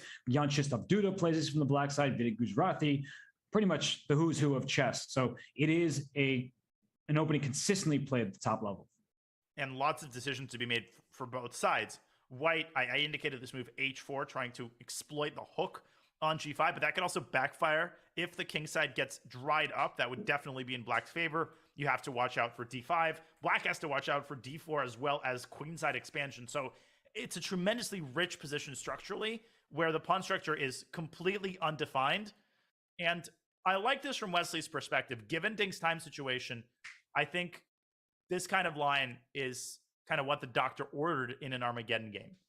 And Ding Liren, he has just a ton of experience in this position. He played, I believe, either not in this exact position right now, but against Jan Krzysztof Duda in the candidates, he neutralized Duda's first move edge. And here, the thing about this position is how does white actually make progress? The f5 square, sometimes a little bit loose because your pawn's in e5 and g5, and the bishop on b6 is about to be captured, it would seem. But h4, as you're pointing out, it actually doesn't accomplish much because black closes down the king side with g4, then puts a knight on h5, and then plays f5. That is why the king is on g7 right now.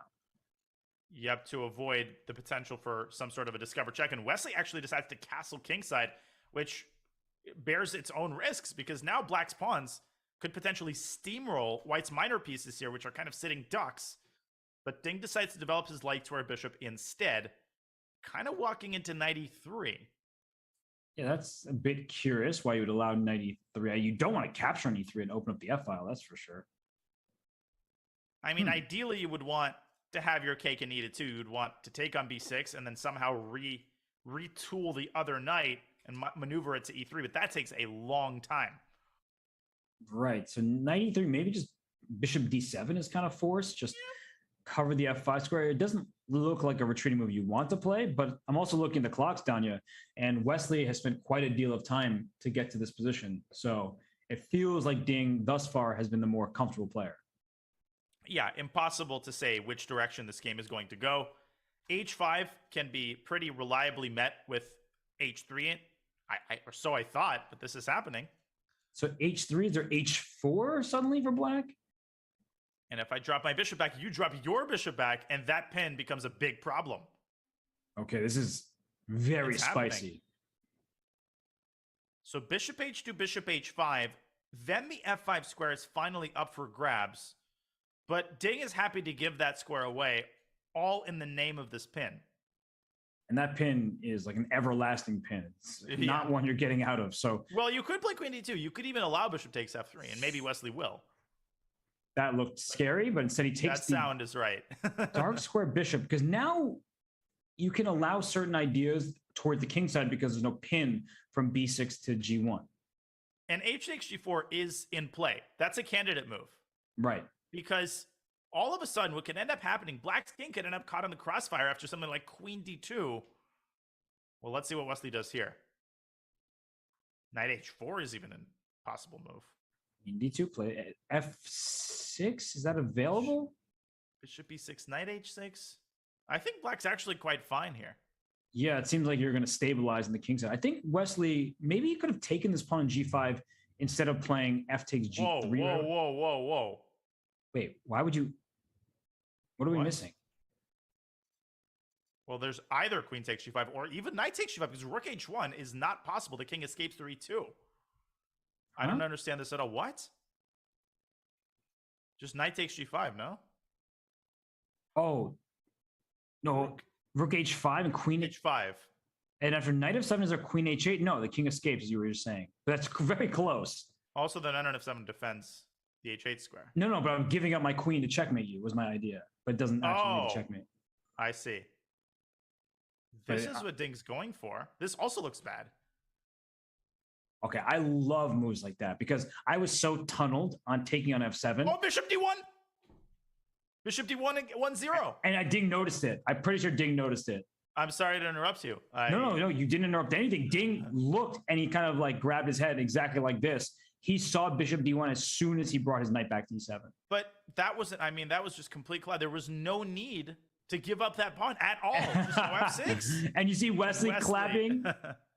Oh my gosh. Wesley has been so celebratory throughout the Rapid Chess Championship. We saw in the final week of the season, you were covering that, right? When he beat Jan Nepomniachtchi in the final of that week, and he just was jubilant. And he also beat Hikaru Nakamura. He beat Hikaru in the penultimate round. Yeah, Wesley, it means a lot to him. And he loves chess and he's playing really well. He is, but the way Ding unraveled there, that's crazy.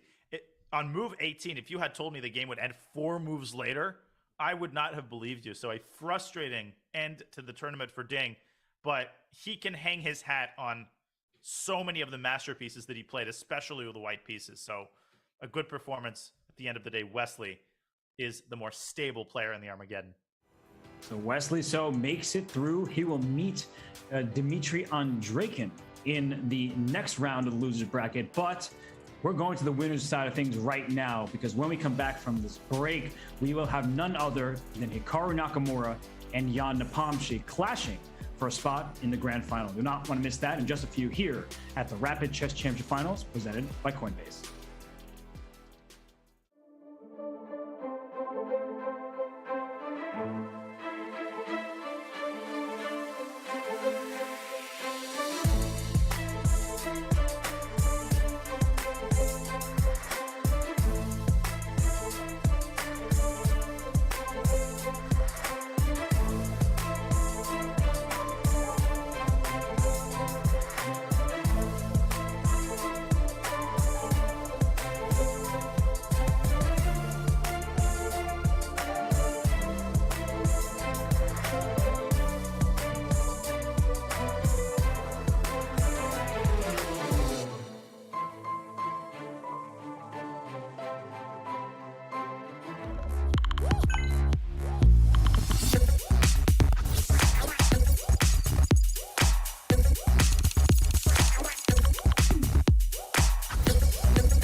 A unique, online event with enticing high stakes, the inaugural season of the Rapid Chess Championship delivered its fair share of big names and big moments.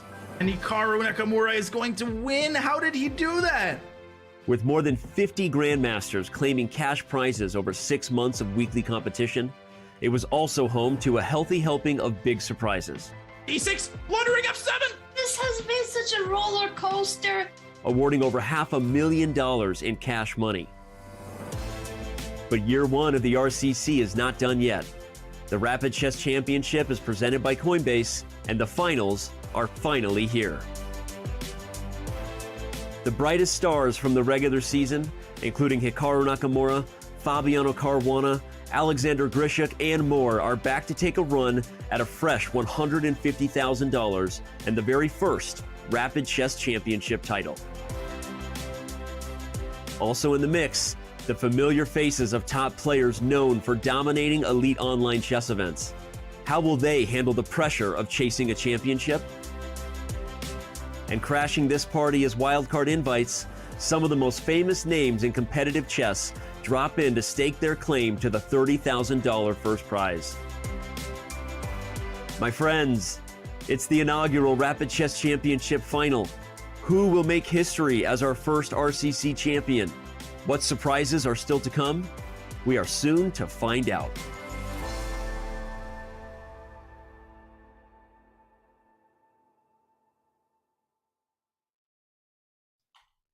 Hey there, software engineers. Tired of getting random calls and texts with bad job matches? Hired connects you to over 10,000 employers worldwide through one easy dashboard. No cover letters or applications, just upfront salary data and dedicated candidate experience managers to support your incoming offers. Take control of your career with Hired. And here we have a question for you from Hired on Hired. What percentage of interview requests in San Diego were for remote roles? So the answer will come tomorrow. Take your stab at this question. Would it be A, B, C, or D? You got 4 options. You choose. Not up to me, up to you. But right now, it's up to these 2 players, Danya, Hikaru Nakamura and Jan Nepomniachtchi, to determine who will be slotted into the grand final and who will drop down to the losers bracket to await the winner of Wesley So versus Dmitry Andreikin. Man, could not possibly think of a better semifinal matchup. What's more fun than watching Hikaru and Jan? Watching Hikaru and Jan when both of them are in incredible form. They have been absolutely unstoppable from the candidates onward. We're in for a barn burner. We certainly are. So here we go. It is Hikaru versus Jan time. Yes. I'm excited. And knight F3 on move 1. Are we getting it to B3 system? That is definitely the likeliest. Hikaru briefly deviated from that in the last couple of games to play 1d4, but back to his roots now. Okay, but Jan just taking control. If you're not going to put your pawns in the center, he says, I'll gladly throw mine up. And we've mentioned this a bunch, right? There's that Hikaru effect where it sometimes seems like he gets in other people's heads. Remember, his camera's a minute behind, so his reactions are not about the position at play, but something that must have happened 60 seconds ago. But Danya, I don't think Jan Nepomniachtchi is going to be phased by Hikaru Nakamura. He played Magnus Carlsen for World Chess Championship. Yeah, there's maybe 2 or 3 players who are essentially immune from the Hikaru effect, and Wesley is one of them. Eric pointed this out a couple days ago. And Jan is another one. Jan is immune from any effect because he's Jan Nepomniachtchi, and he is supremely confident, he's fast, and he's got kind of the right skill set to give Hikaru trouble. But Hikaru is one of the only players to give Jan trouble at the candidate tournament. So very, very unpredictable. And we have already quite an interesting position. This is sort of a Kali system, but it's a little bit spicier because there's a possibility of taking on c5. Right. And in these types of positions, when you take on c5, you need to be careful as black, because sometimes white is able to cling on to that pawn and say, I am going to have extra material. But of course, after dc5, there are options to win that pawn directly, whether it's a queen a5 check, or just as you're pointing out, push that pawn to the center and win the pawn back with your bishop. And it's captured. Hikaru with the principled move. And I would say there are 3 candidate moves. There is, of course, e5, which I think a lot of people are tempted with.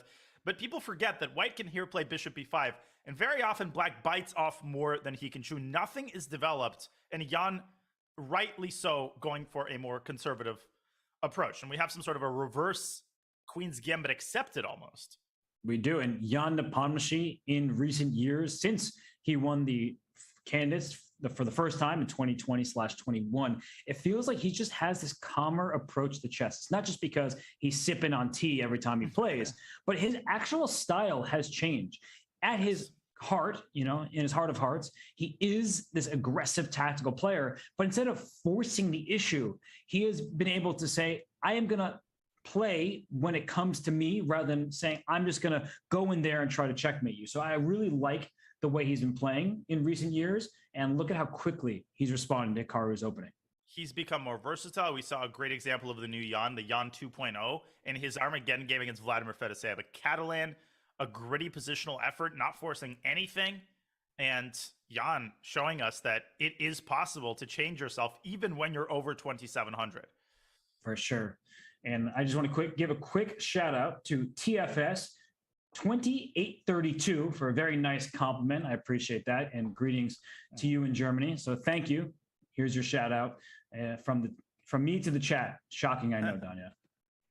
Yeah, what did he say to get you to do that? What kind of spells were cast? Did he just compliment you, or was it me as well? It was just me. I knew it. You wouldn't have shouted him out if it was the both of us. I compliment you, okay? So I don't think you need from anybody else who's watching the show. All right, let's get back to the game. I'm going to leave that. But I compliment you. I don't mean like I give you comments, but I am your complimentary piece here in the broadcast. So.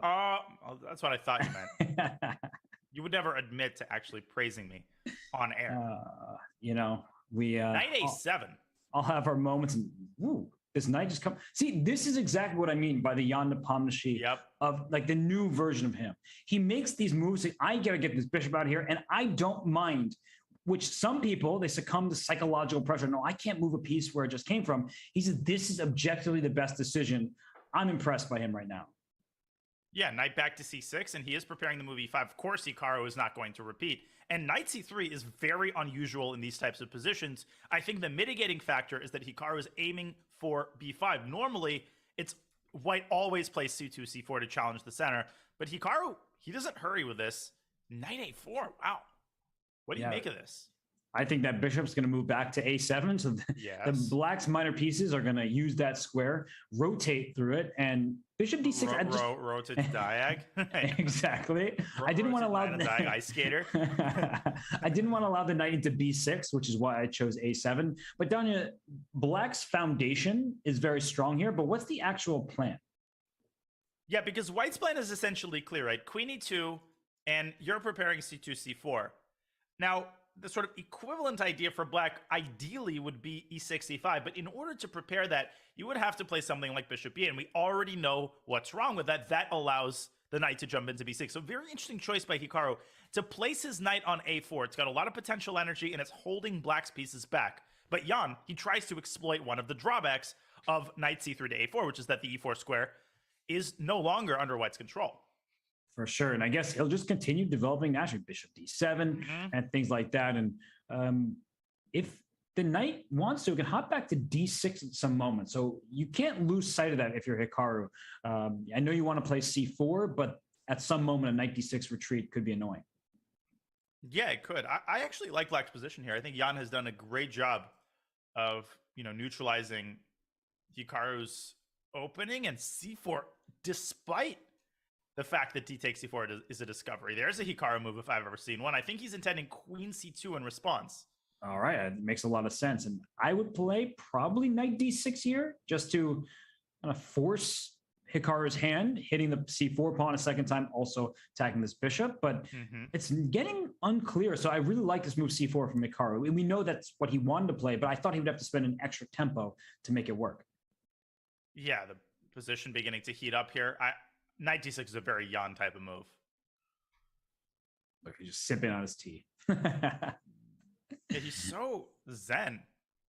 Did this guy attend like a 10-day retreat or something? He's just so calm. It's crazy. It really does seem like he has worked with like a sports psychologist, because in Madrid, where we were commentating live, he would, every single interview, he would say, I'm just thinking about the next game, the next move, right? He didn't talk about the bigger. Yeah, he didn't talk about the bigger picture at all. So for Jan, I really believe that he's had a huge shift in his mentality around chess, and it's paying tremendous dividends. Yeah, because if you remember the Jan from a couple of years ago, he was very emotive at the board.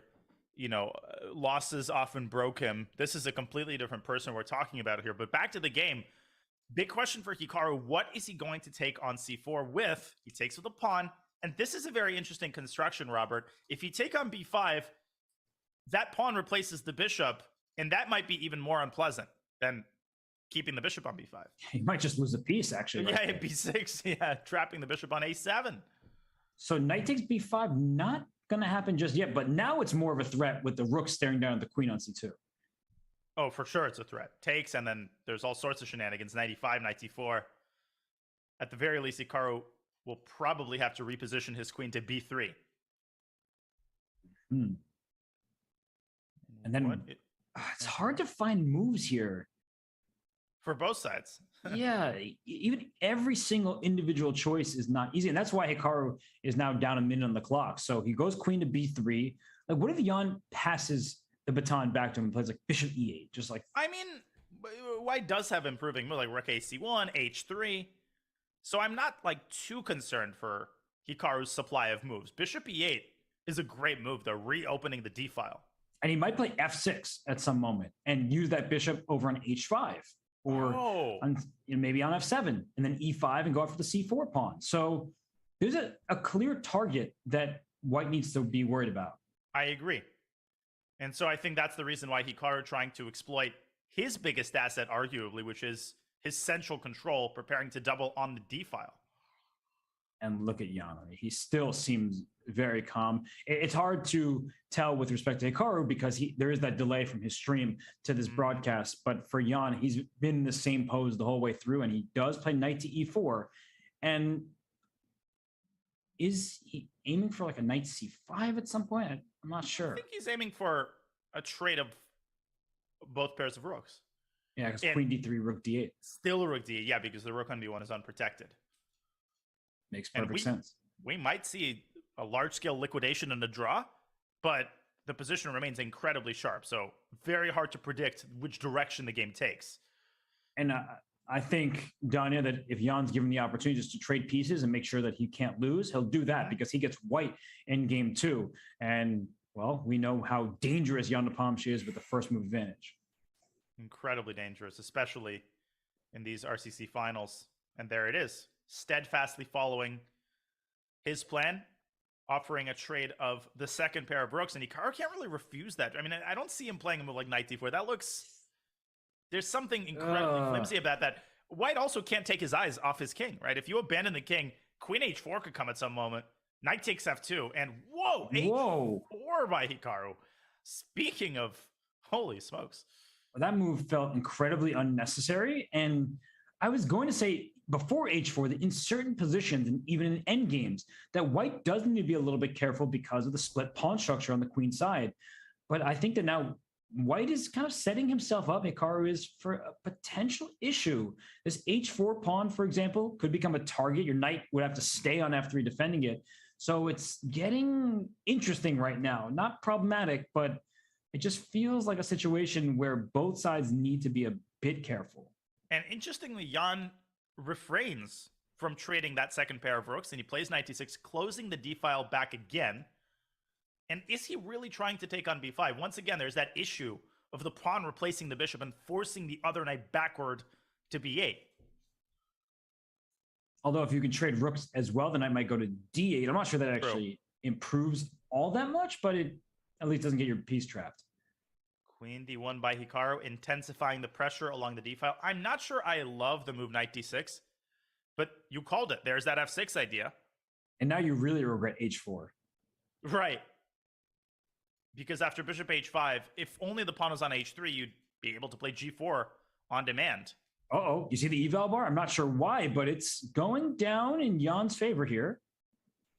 Is it because of bishop g6 or bishop h5? It's hard to say. Good. E5, threatening e4 is tempting. Although you'd have to reckon with the weakening of the d5 square. But what you're saying is that even knight d5 might not be that dangerous. Yep. I didn't calculate it through. I'm just throwing out candidate moves, but yeah, it does look a little bit dicey. So maybe we should come up with a different move first. And you know what's interesting about this moment, Danya, is we're just talking about how Jan is happy to make a draw because, well, that's what he came into this game hoping to do. But right now, with more time on the clock, with White's split pawn structure on the queen side, with some holes in the position, do you think Jan is in kind of risk everything to win mode, but do you think he's feeling this position like, hey, I should really play for a victory? For sure. I think his last couple of moves, including that knight d6 move on move 24, is a pretty surefire indicator that he wants to keep some life in this position. But Hikaru essentially forcing a trade of rooks. This move, knight e4, obviously the knight is untouchable because black loses the rook. Knight b7 seems to be the most natural move to me. You could also defend the knight with bishop e8. So I definitely agree that Hikaru is the one who has to tread more carefully in this position. Yeah, knight e4 was a good decision to take on c6 and play like this. Knight f7. You have to be careful of tactics related to a potential bishop takes f6 later down the line with, some sort of a fork. You see what I'm saying? I definitely see what you're saying. Oh, there's a cool line. Rook takes d8, queen takes d8, queen takes d8, knight takes d8. It looks like white has bishop takes f6, but this intermezzo wins a piece, and it's because the knight on e4 also hangs after bishop takes d8. Oh, it's a really good variation to point out because bishop f6 tactics are hanging in the air here. But let's look at what's happening here. If the queens get traded, bishop takes f6 will not be played. That's the blunder. I like black's chance. You have the bishop pair. Yeah. And you have the potential to shut down white's bishop with that move e5, which also creates new prospects for black's bishop to attack the weak c4 pawn. Okay, it really looks to me like white is much worse here. Oh, that's a good move, though. Bishop d4, trying to force things off the table. Wait, but bishop f3, gf3, then bishop d4, e4. I guess black's knight is very passive at the end of that, but white's pawn structure stinks. And you could potentially push the h-pawn to h5 to give yourself the later option of creating an outside passer with g7, g5. That's a huge asset in most knight endgames, but I agree with you. The passivity of black's knight might counterbalance that and give white great drawing chances here. Here we go. He's going for it. I'm nervous. Yeah, I'm nervous for Hikaru's position here. For sure. He obviously is not better. He can't create a passed pawn of his own. And as you were correctly indicating, h5, g5 at some point down the line, if the white king tries to go towards the center of the queen side, that is going to be scary. And h5 for white might only exacerbate the issue because it eases the task of creating a passer. You go king f7 and g6. So Hikaru does push a kingside pawn, but it's the f pawn, which he pushes to f4, maybe trying to further discourage Jan from ever playing the move g5. So what's wrong with king f7? Just bring our king up into the game? I think that's what we're going to see. But King f7, king g6, king f5. And Hikaru will have to bring up his own king in a timely manner. And another...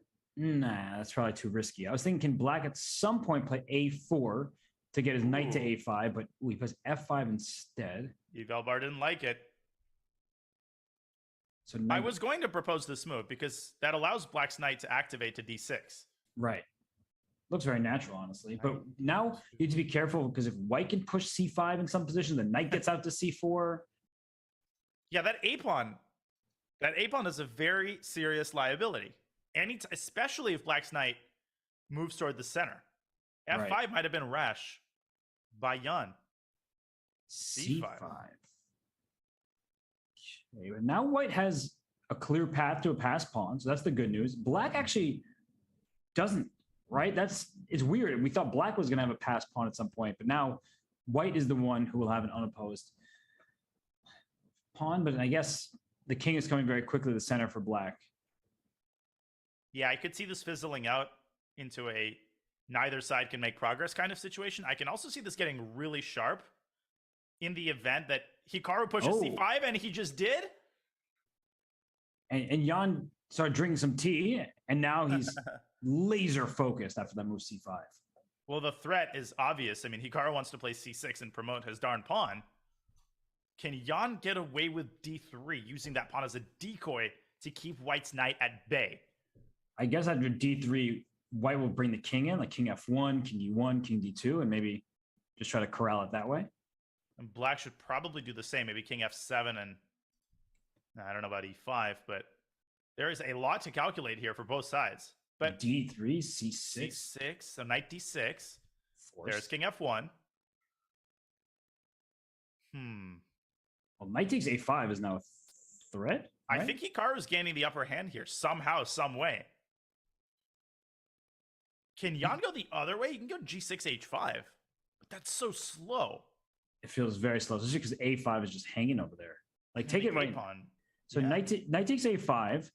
Uh-huh. Where's black's king going? Because you can't go king e8, king d8, because then there's knight b7 check, and that'd be a winning king and pawn ending. I think we're going to see king f6 and e5. No, he goes to e7, so he actually might be going this way. No, but you can't go king d8. You're right. Then, No, you're absolutely right. Knight b7. but he's going to move his knight first. Where? I didn't have an b5? answer to that question. But if he moves it to b5, white moves his knight back to c4, defending a3 and covering the d6 square at the same time. Wow, Hikaru is just... How? He's such a magician. It's crazy. Okay, so knight e4. Oh, he's playing knight b7 anyway, and he's cut the black king off. Oh my god. And the passed a pawn is going to be a massive danger for black. Okay, there must be a way to save this position. Knight e4. Knight e4 it is. Knight c4 the choice. Ooh, I think knight b7 was a better try. Yeah, the eval bar immediately went to even. But it was not that big an edge for white regardless, but it seems like allowing the black king to c7, it's making Jan's task much easier. Yes. And Hikaru is still trying. He pushes the knight out of e4. Probably, I was thinking just knight c5, but maybe there's somewhere. Same. Maybe knight c3 to d5. Oh. Oh my gosh, Yeah, are we having because- 3 result possibility again? Well, if black can get to this h4 pawn, he's going to have a 4 on 1 on the king side. And the pawns could potentially be self-sufficient there. Wow. So yeah, knight c3, king d2, knight d5. I'm getting f4. So same idea, by the way. Okay, we need to. I mean, if Hikaru really wants to make a draw, he can probably play knight takes d3 in response to knight h5 or knight d5. But why not h5? Don't know. Just a worse square. That's a very strange move. Oh, and look what he's done. Now his knight needs to waste loads of time getting back into the center. And this a Hikaru's got pawn. the outside passer. Yeah, and so you can use a decoy, and the white king's going king d4, king e5. Jan has to be very careful right now. It's still a draw, but in a time scramble, if Hikaru can give this pawn away and get his king to e5, imagine defending that with 30 seconds. No, thank you. Because now this is where you use your finger and you point, right? You go king b4, king d4, king a4, Right. king e5, king b4, king e6. Like that's exactly what you have to do. But I think what Jan is trying to do is engineer a situation where the king stops white's king, division of labor. The knight is running to d5 just in the nick of time so that a6 can be met with a fork on b4. That's pretty clever. So Hikaru But- desperately searching for ways to keep winning chances alive.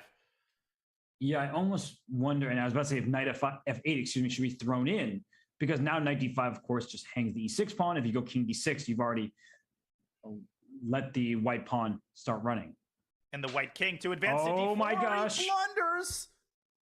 King c4, but apparently that wasn't the move. I think king d4 was the move, or was it a5? It's one of those situations that with 1 minute on the clock, you can hardly blame the players. King c4 seemed very logical to use. And it's still incredibly, black is walking on hot coals here. Right. So king c6, king d4. King d6, a5. Oof, and there's like knight d. Yeah, knight. I'm having the same thing. I'm like, knight, I don't know where to let go. Well, because every move has obvious drawbacks. There's no way Jan should have allowed this. And now Hikaru, the only one having fun in this endgame. 1 minute. Yeah, The clock continues to dwindle. and that knight on g6 is a hero. It's protecting both of white's weak pawns and stopping the g pawn from pushing. Yeah, this is the worst kind of position to have against Hikaru. He knows how to squeeze every single chance out of a position like this. Oh, Check on e5. okay. And now knight d3 seems crushing because the knight gets to b4 and the pawn is unstoppable. It's winning. Hikaru's played a brilliant endgame. I mean, he did not play that well, I would say. He was getting outplayed, let's put it that way, by Jan earlier. But ever since they reached that knight endgame, it's been all Hikaru. It appears that h6, h5 was the only drawing move in that position. Totally impossible to play. Wow. It's over. No, this is some impressive technique from Hikaru. Straight into the endgame textbook. Knight Now, b4. Knight b4 and start pushing the pawn. Jan, maybe one last idea to play e5 and break through with g5. This game is not over yet. So e5. e5, he's got it. So a6. a6, black will maybe even take on f4. And a7. I guess your knight can always hide on a8 when my knight tries to. The tempting option is fe and king c5, but then Jan will play g5, and his pawn is real quick. I guess the knight can come back to d3 with check. That's right, and then to f2 or f4. Mm-hmm. It's quick, but it's way too slow. Yeah. It's over. Yeah, this is done. Curtains. g5, knight d3 check, and Just knights are so bad at defending rim pawns. yeah, no, and it's on the worst possible square. It's on c7, which means it's a total sitting duck after king c6. Wait, knight d5 check? Doesn't that just win on the spot? Yes. And Hikaru will not miss that. Jan can resign. a6. Just a6. It's almost like Jan having precisely 0 problems in the opening was bad for him because he didn't have to work too hard in the early stage of the game. And then later, when he was doing completely fine, he made his f5 move, which was the start of his problems. I would compare this almost to the Andrei and Fedoseev game, where, you know, Jan just didn't really, as you're saying, he didn't really conceptualize the fact that he might actually be in trouble and underestimating the weakness of that A pawn. I think that's what it all really boils down to. I mean, I still think it was just such a phenomenal end game by Hikaru Nakamura. We know how good he is in all time controls, but there was something just exquisite about his technique there where it didn't really feel like Jan did anything majorly wrong. Even f5, it wasn't like one single move. It was just a series of moves that was not really together. And how many people play c5 in this position? Like, this is vintage Hikaru. Not recapturing automatically, giving Black's knight purchase on the queen side, which probably would have led to a draw, but instead finding a way with his meager resources to create loads of winning chances. Just crazy. And then he put his knight on g6, and that knight was incredible there.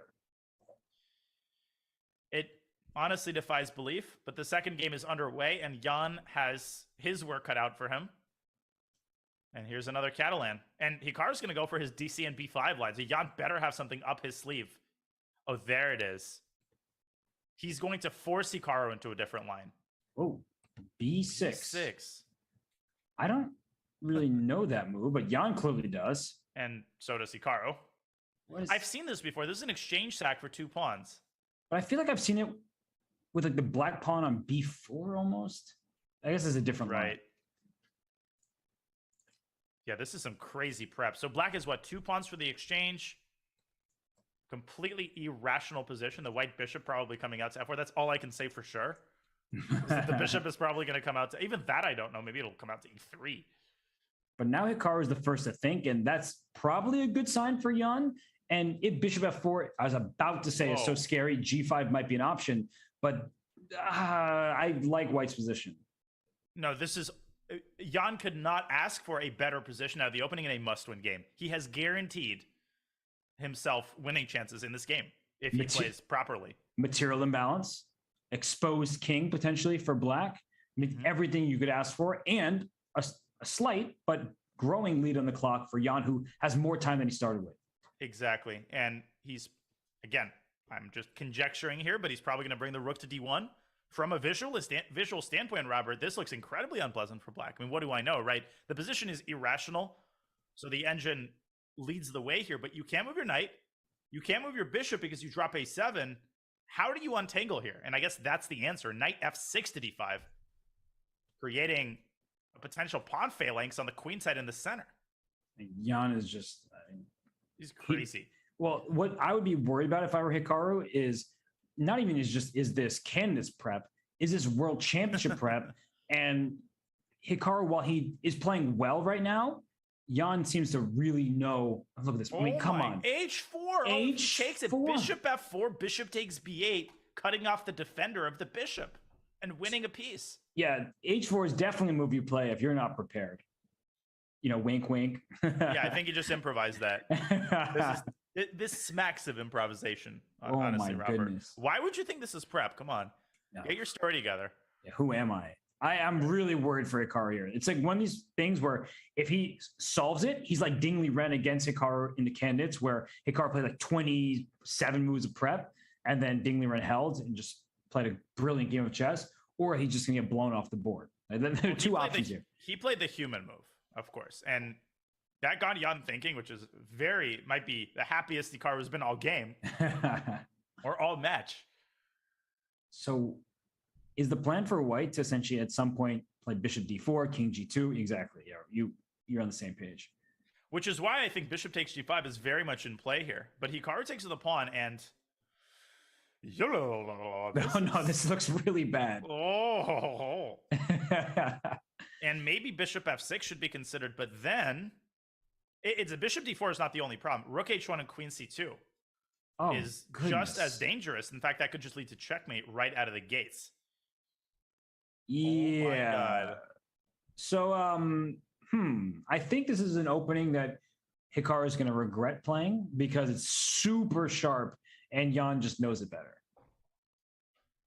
I can't get over h4. That was some crazy preparation. And that's the great thing about the RCC. Yes, he's pulling out candidates preparation. And no, that's not overkill. There's 30K on the line.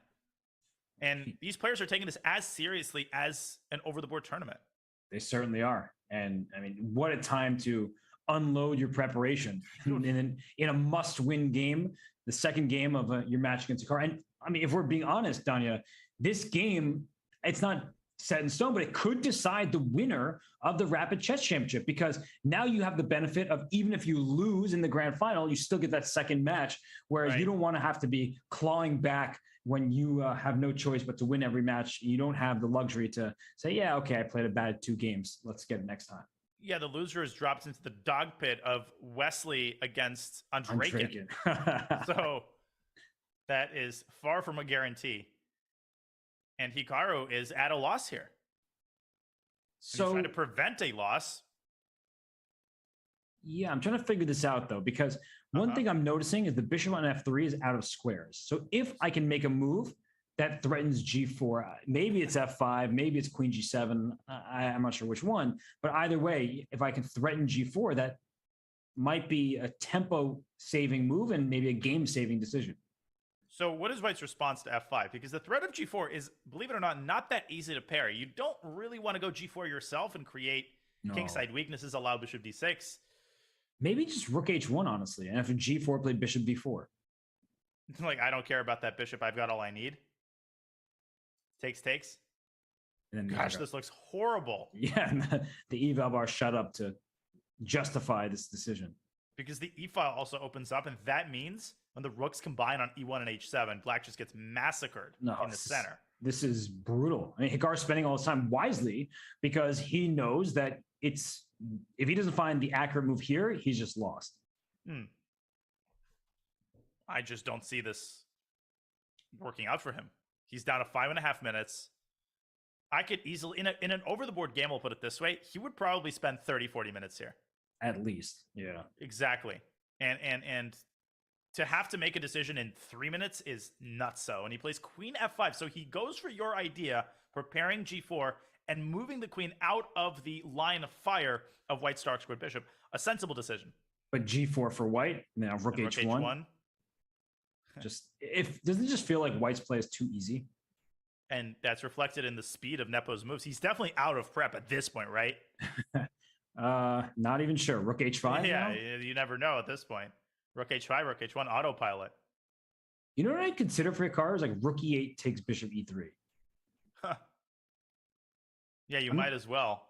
I'm not sure it's any good, but my point is that I feel safer for at least like 2 moves if I do that. But no, you'll have rook h6. Oh, this looks so terrible. Yeah, if you go down 2 exchanges. Also, that knight on b8, it's dead. And so is the bishop. You're playing down 2 more minor pieces. If Hikaru gets out of this, there's takes d5 also. But then rook takes e3. Or b5, maybe. True. No, I think there's no reason to reinvent the wheel. I think rook dh1 is plenty sufficient. Not sure why Jan's hesitating. There he goes. This is just so brutal. Like, What Hikaru is down 4 minutes. His king is in grave danger. And you know what's missing is the white queen. So I don't know where the queen's going to infiltrate from, but like a move like exactly as you're showing, maybe queen a3 just to keep the pressure alive and go to d6. No, you're absolutely right. The queen has done its job, halting the development of black's queenside pieces. Now it's time for the queen to join the attacking effort. With decisive effect. Look at Jan, by the way. He knows that he caught Hikaru.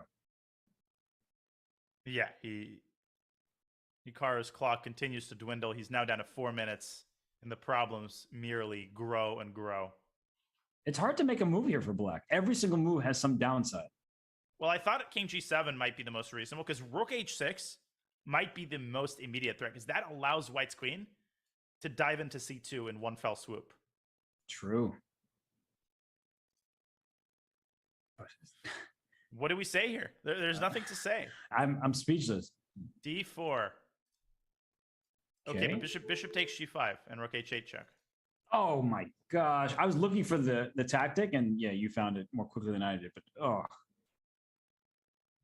Jan's gonna see that. Especially since this bishop is literally attacked. Yeah, right. Square. He's forced to see it, and he does. Another blow. Hikaru probably will drop back to g7. Then bishop h6 and rook g5. Well, no, this is over. There's also bishop f4 just to take your knight on b8. Oh, God, and rook g5. Every move is a threat. Yeah, it's true. No, and in all fairness to Hikaru, this is what happens when you walk into a well-prepared opponent. Like, it was a sharp line.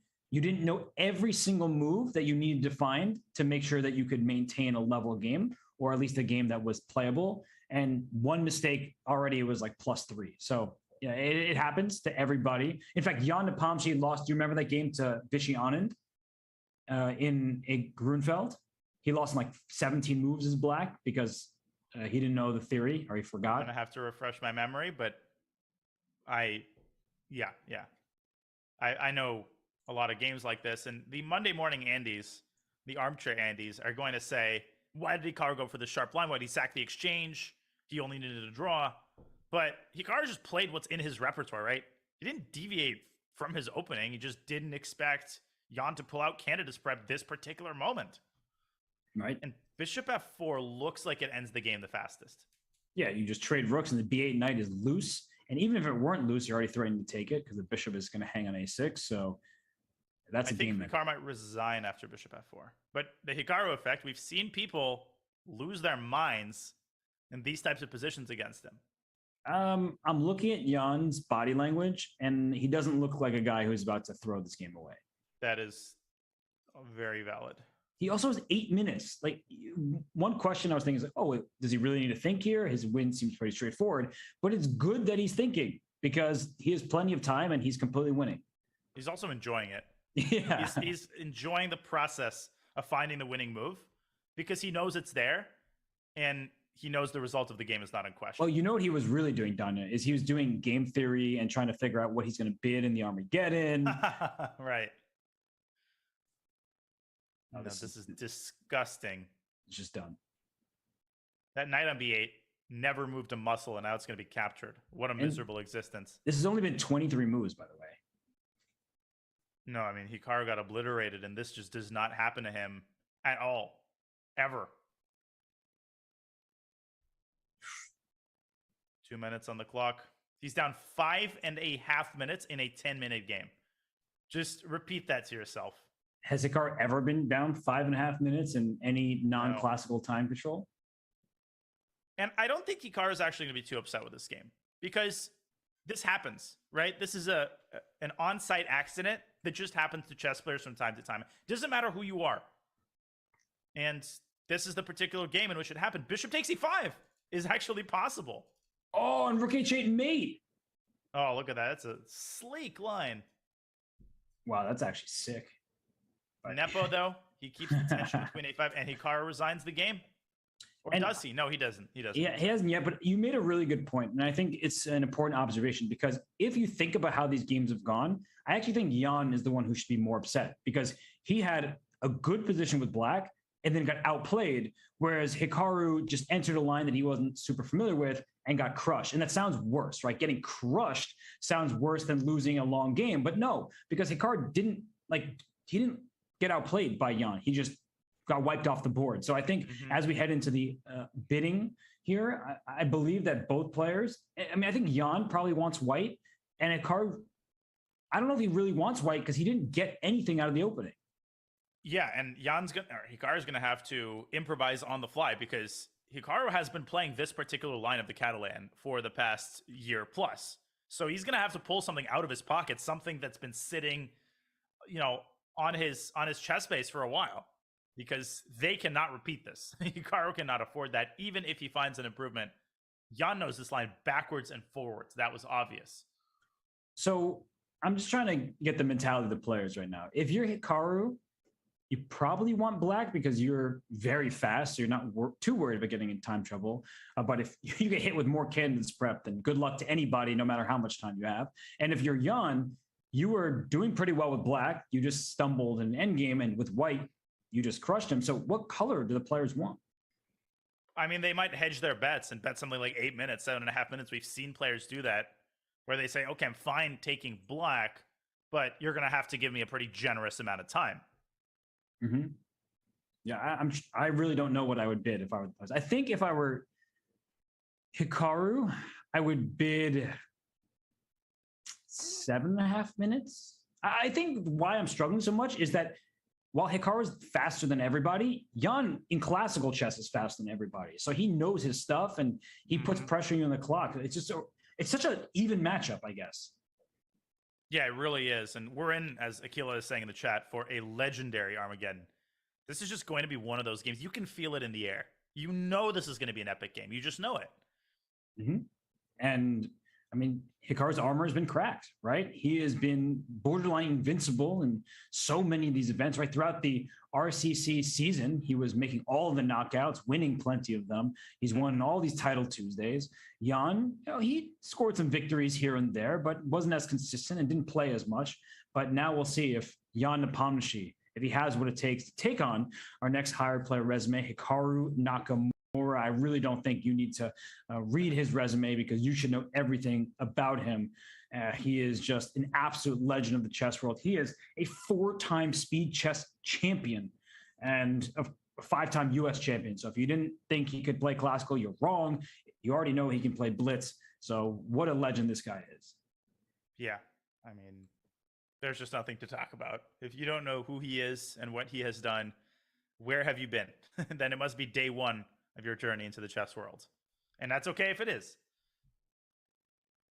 Yeah, no, we welcome you with open arms. Right, so if you're here for the first time, click that follow button. Do follow the channel. So much more action, including tomorrow. So we do appreciate that. If you're new, please come back. If you're a veteran chess watcher, please also come back. We appreciate you. And if you're a veteran chess watcher, you'll know that, what you said earlier is true. Hikaru is going to be irked that he fell into this preparation, but he's not going to be upset. His confidence is not going to be shaken because it's not like he played his best and he still got destroyed. He fell into prep, and his main goal in this Armageddon game, if he gets black, has got to be to throw Jan off, because Jan's work in the Catalan from the candidates onwards has been absolutely immaculate, and he's pulling out all the stops. You just know it. In this Armageddon game, Jan is pulling his A-game preparation out of the box. And we see the players there on camera briefly. They're probably typing in their bids, just make sure everything's in order. And Jan, he looks like he typed something, then immediately wanted to get out of his chair. They might have the jitters, right? Even though both players scored a victory there, it's Armageddon is just, it's odd. It's exciting for fans for sure, but for players, it's nerve-wracking. I can feel my heart beating faster and faster. It always does, but this particular Armageddon is just the cherry on top. And we remind you that the loser of this game still stays in the tournament, has to face the winner of the match between Andreken and Wesley. So fun stuff. Well, you know what's fun to hear is both players very confident because Hikaru Nakamura chooses 7 minutes and 30 seconds, and Jan Nepomniachtchi chooses 10 minutes. So Jan wanted the white pieces. I wonder which color he wanted to play with. What do you think? Yeah, I'm not sure. It's hard to say with his bid. I mean, it might be both, really. He was hedging his bets. Yeah, I think he was okay no matter what. But 10 minutes was Jan's bid. He wanted the white pieces, and Hikaru down to 7.5 minutes, meaning he's comfortable with a deficit in the clock. 2.5 minutes is quite a lot of time, right? That's a lot. That's a fourth of your time gone before the game even starts. And there's no increment. So it's dangerous territory. Yeah, and the last thing Jan wants is a time scramble. We know who will probably win in a time scramble. It'll be Hikaru. He's more experienced. He's the superior bullet player by a country mile. So Jan has to try to step on the gas pedal from the very first few moves. Big question. Will Hikaru play in Nimzo Indian, or will he go for a Queen's Gambit declined? My guess is he might go for a Queen's Gambit declined or Queen's Gambit accepted, because he used to play that almost full time a couple of years ago. Well, look at Jan. I don't know if he's praying or just pumping himself up, maybe beatboxing over there, but he's ready. Hikaru Nakamura also ready. And Danya, if I'm thinking about this from a match perspective, I don't think Jan should repeat the same line, because Hikaru gets a few minutes. All it takes is, oh gosh, I should have played this move order and everything was okay. And I just realized you can still play the Catalan against the Queen's Gambit declined. So maybe Queen's Gambit accepted is being considered by Hikaru, but I agree. You should deviate just a little bit, but he's definitely playing the Catalan, right? He's not going to deviate from the Catalan. Hikaru couldn't have done that much homework in the last 5 minutes. Yeah, and there's so many different variations. Right, there's so many variations, but Hikaru, there we go. I thought he was up from his chair, but I forgot that it's a minute difference between his video and what we see. So yeah, he is obviously playing. Moment of truth. So he's going to go for the main line, which I think is a very sensible decision. Bishop b4 and probably c6, which is the fashionable move. Right, because oftentimes in this position, you're trying to play c5. You desperately want to play c5 as black, but white is trying to prevent that from happening. The bishop travels back to g6. This is the modern treatment of the Catalan. I think according to the latest assessments, white has a minuscule tiny edge. You often see the move knight f3 to h4, threatening c6, going for the bishop pair. But Hikaru has already got Jan thinking. That is a good early sign. But look at Jan. He finds the principal move, knight h4, opening the bishop on g2, trying to get the bishop pair. So look at this moment. Is bishop takes c6 a threat? It looks like it to me, because a takes b5 to follow. So I'm not sure what you, maybe queen b6, a standard type of move, as you're showing rook c8 as well. It's very unclear. But rook c8 does contain the drawback of giving up the a file, but the subtlety is that a takes b5 can actually be met with c takes b5. That would threaten the move b4. The placement of the queen on c1 is imperiled by black's last move, a very complex middle game, as Jan activates his rook and x-rays black's queen in return. So I was going to say that Hikaru won the opening battle, but now I like Jan's position. And it's not just because of what's happening over the board, it's just there's no clarity. And with the lead on the clock, I think that he can continue to build up the momentum in the position, because Hikaru has to play very fast. And fast he is playing as he moves the queen from d8 to c7, paving the way for the rook to enter the game via d8. No question in my mind that Jan is better. Right. He's got a slight stable advantage to bishop pair, but can he keep his foot on the gas pedal? I like to move a b5 here, forcing black to take with the a pawn, which opens up the rook on a1. But you can also make a maneuver like knight a2 and then go to b4. So I'm looking for that. I think I'm taking on b5 first so I don't drop the a4 pawn, though maybe that's also okay. But I think that maneuver will lead to an advantage for white. Jan strategically investing some time. He's got to keep a hefty time advantage. He's got to try to stay at least a minute up on the clock, because if the time situation equalizes, even if Jan is clearly better, that's going to be a very disturbing sign for his chances of success. Yeah, you do not want to be in a bullet brawl with the bullet chess champion. That's for sure. Although Jan is a 3,100 bullet player himself. He's not like some of the super GMs who really struggle with just a minute on the clock. He's very He knows how to well pre-move. equipped. Let's put it that way. He does indeed. He brings his rook up to a6. Knight takes b5 is a threat. It's a big threat. And even if you go queen b7, it still could be a threat. Not immediately, because your rook is under attack, but you're putting the queen on a pinned diagonal. will Jan drop back to a2 in order to try to shift the queen to a1 and infiltrate down the a file? Very good question, because queen a1 is met by rook a8. That doesn't look all that appealing for white. You've bitten off more than you can chew in that case. Now, Jan could go back to a1 and repeat moves, but he's already sunk a lot of time into this decision. He needs something to show for it. Rook a5 is his choice. That's very clever. Rook takes b5 is now also a threat. If the knight moves, rook takes b5 happens, and in other variations where the rook was on a1, the black knight could enter c4 as you're indicating. So now maybe knight b to d5 instead he goes queen b8. I don't love that. I feel like now white has great control over the a file. Would you play queen a1 here, or would you prioritize the improvement of the bishop? I love queen c2. Because he wants the rooks doubled on the a file. That is the optimal way of seizing control of the a file.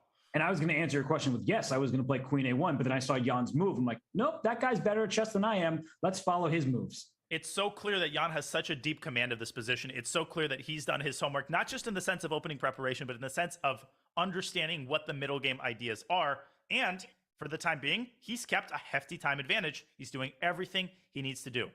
And I think that's where some fans can state that players just memorize, they have all this preparation. Preparation isn't about memorization, it's an understanding. Yes, Hikaru got trapped last game, but right now Hikaru actually tricked Jan, not tricked him, but surprised him, and Jan has been answering the call perfectly. So what now, Don? After e5, he takes. We have a 4-on-3 advantage on the king side for white. We have a 2-on-1 for black. That's an interesting sort of imbalance in terms of pawn structure. And we have a standoff between the rooks on the d file. Now, a big question for white: do you take on d8?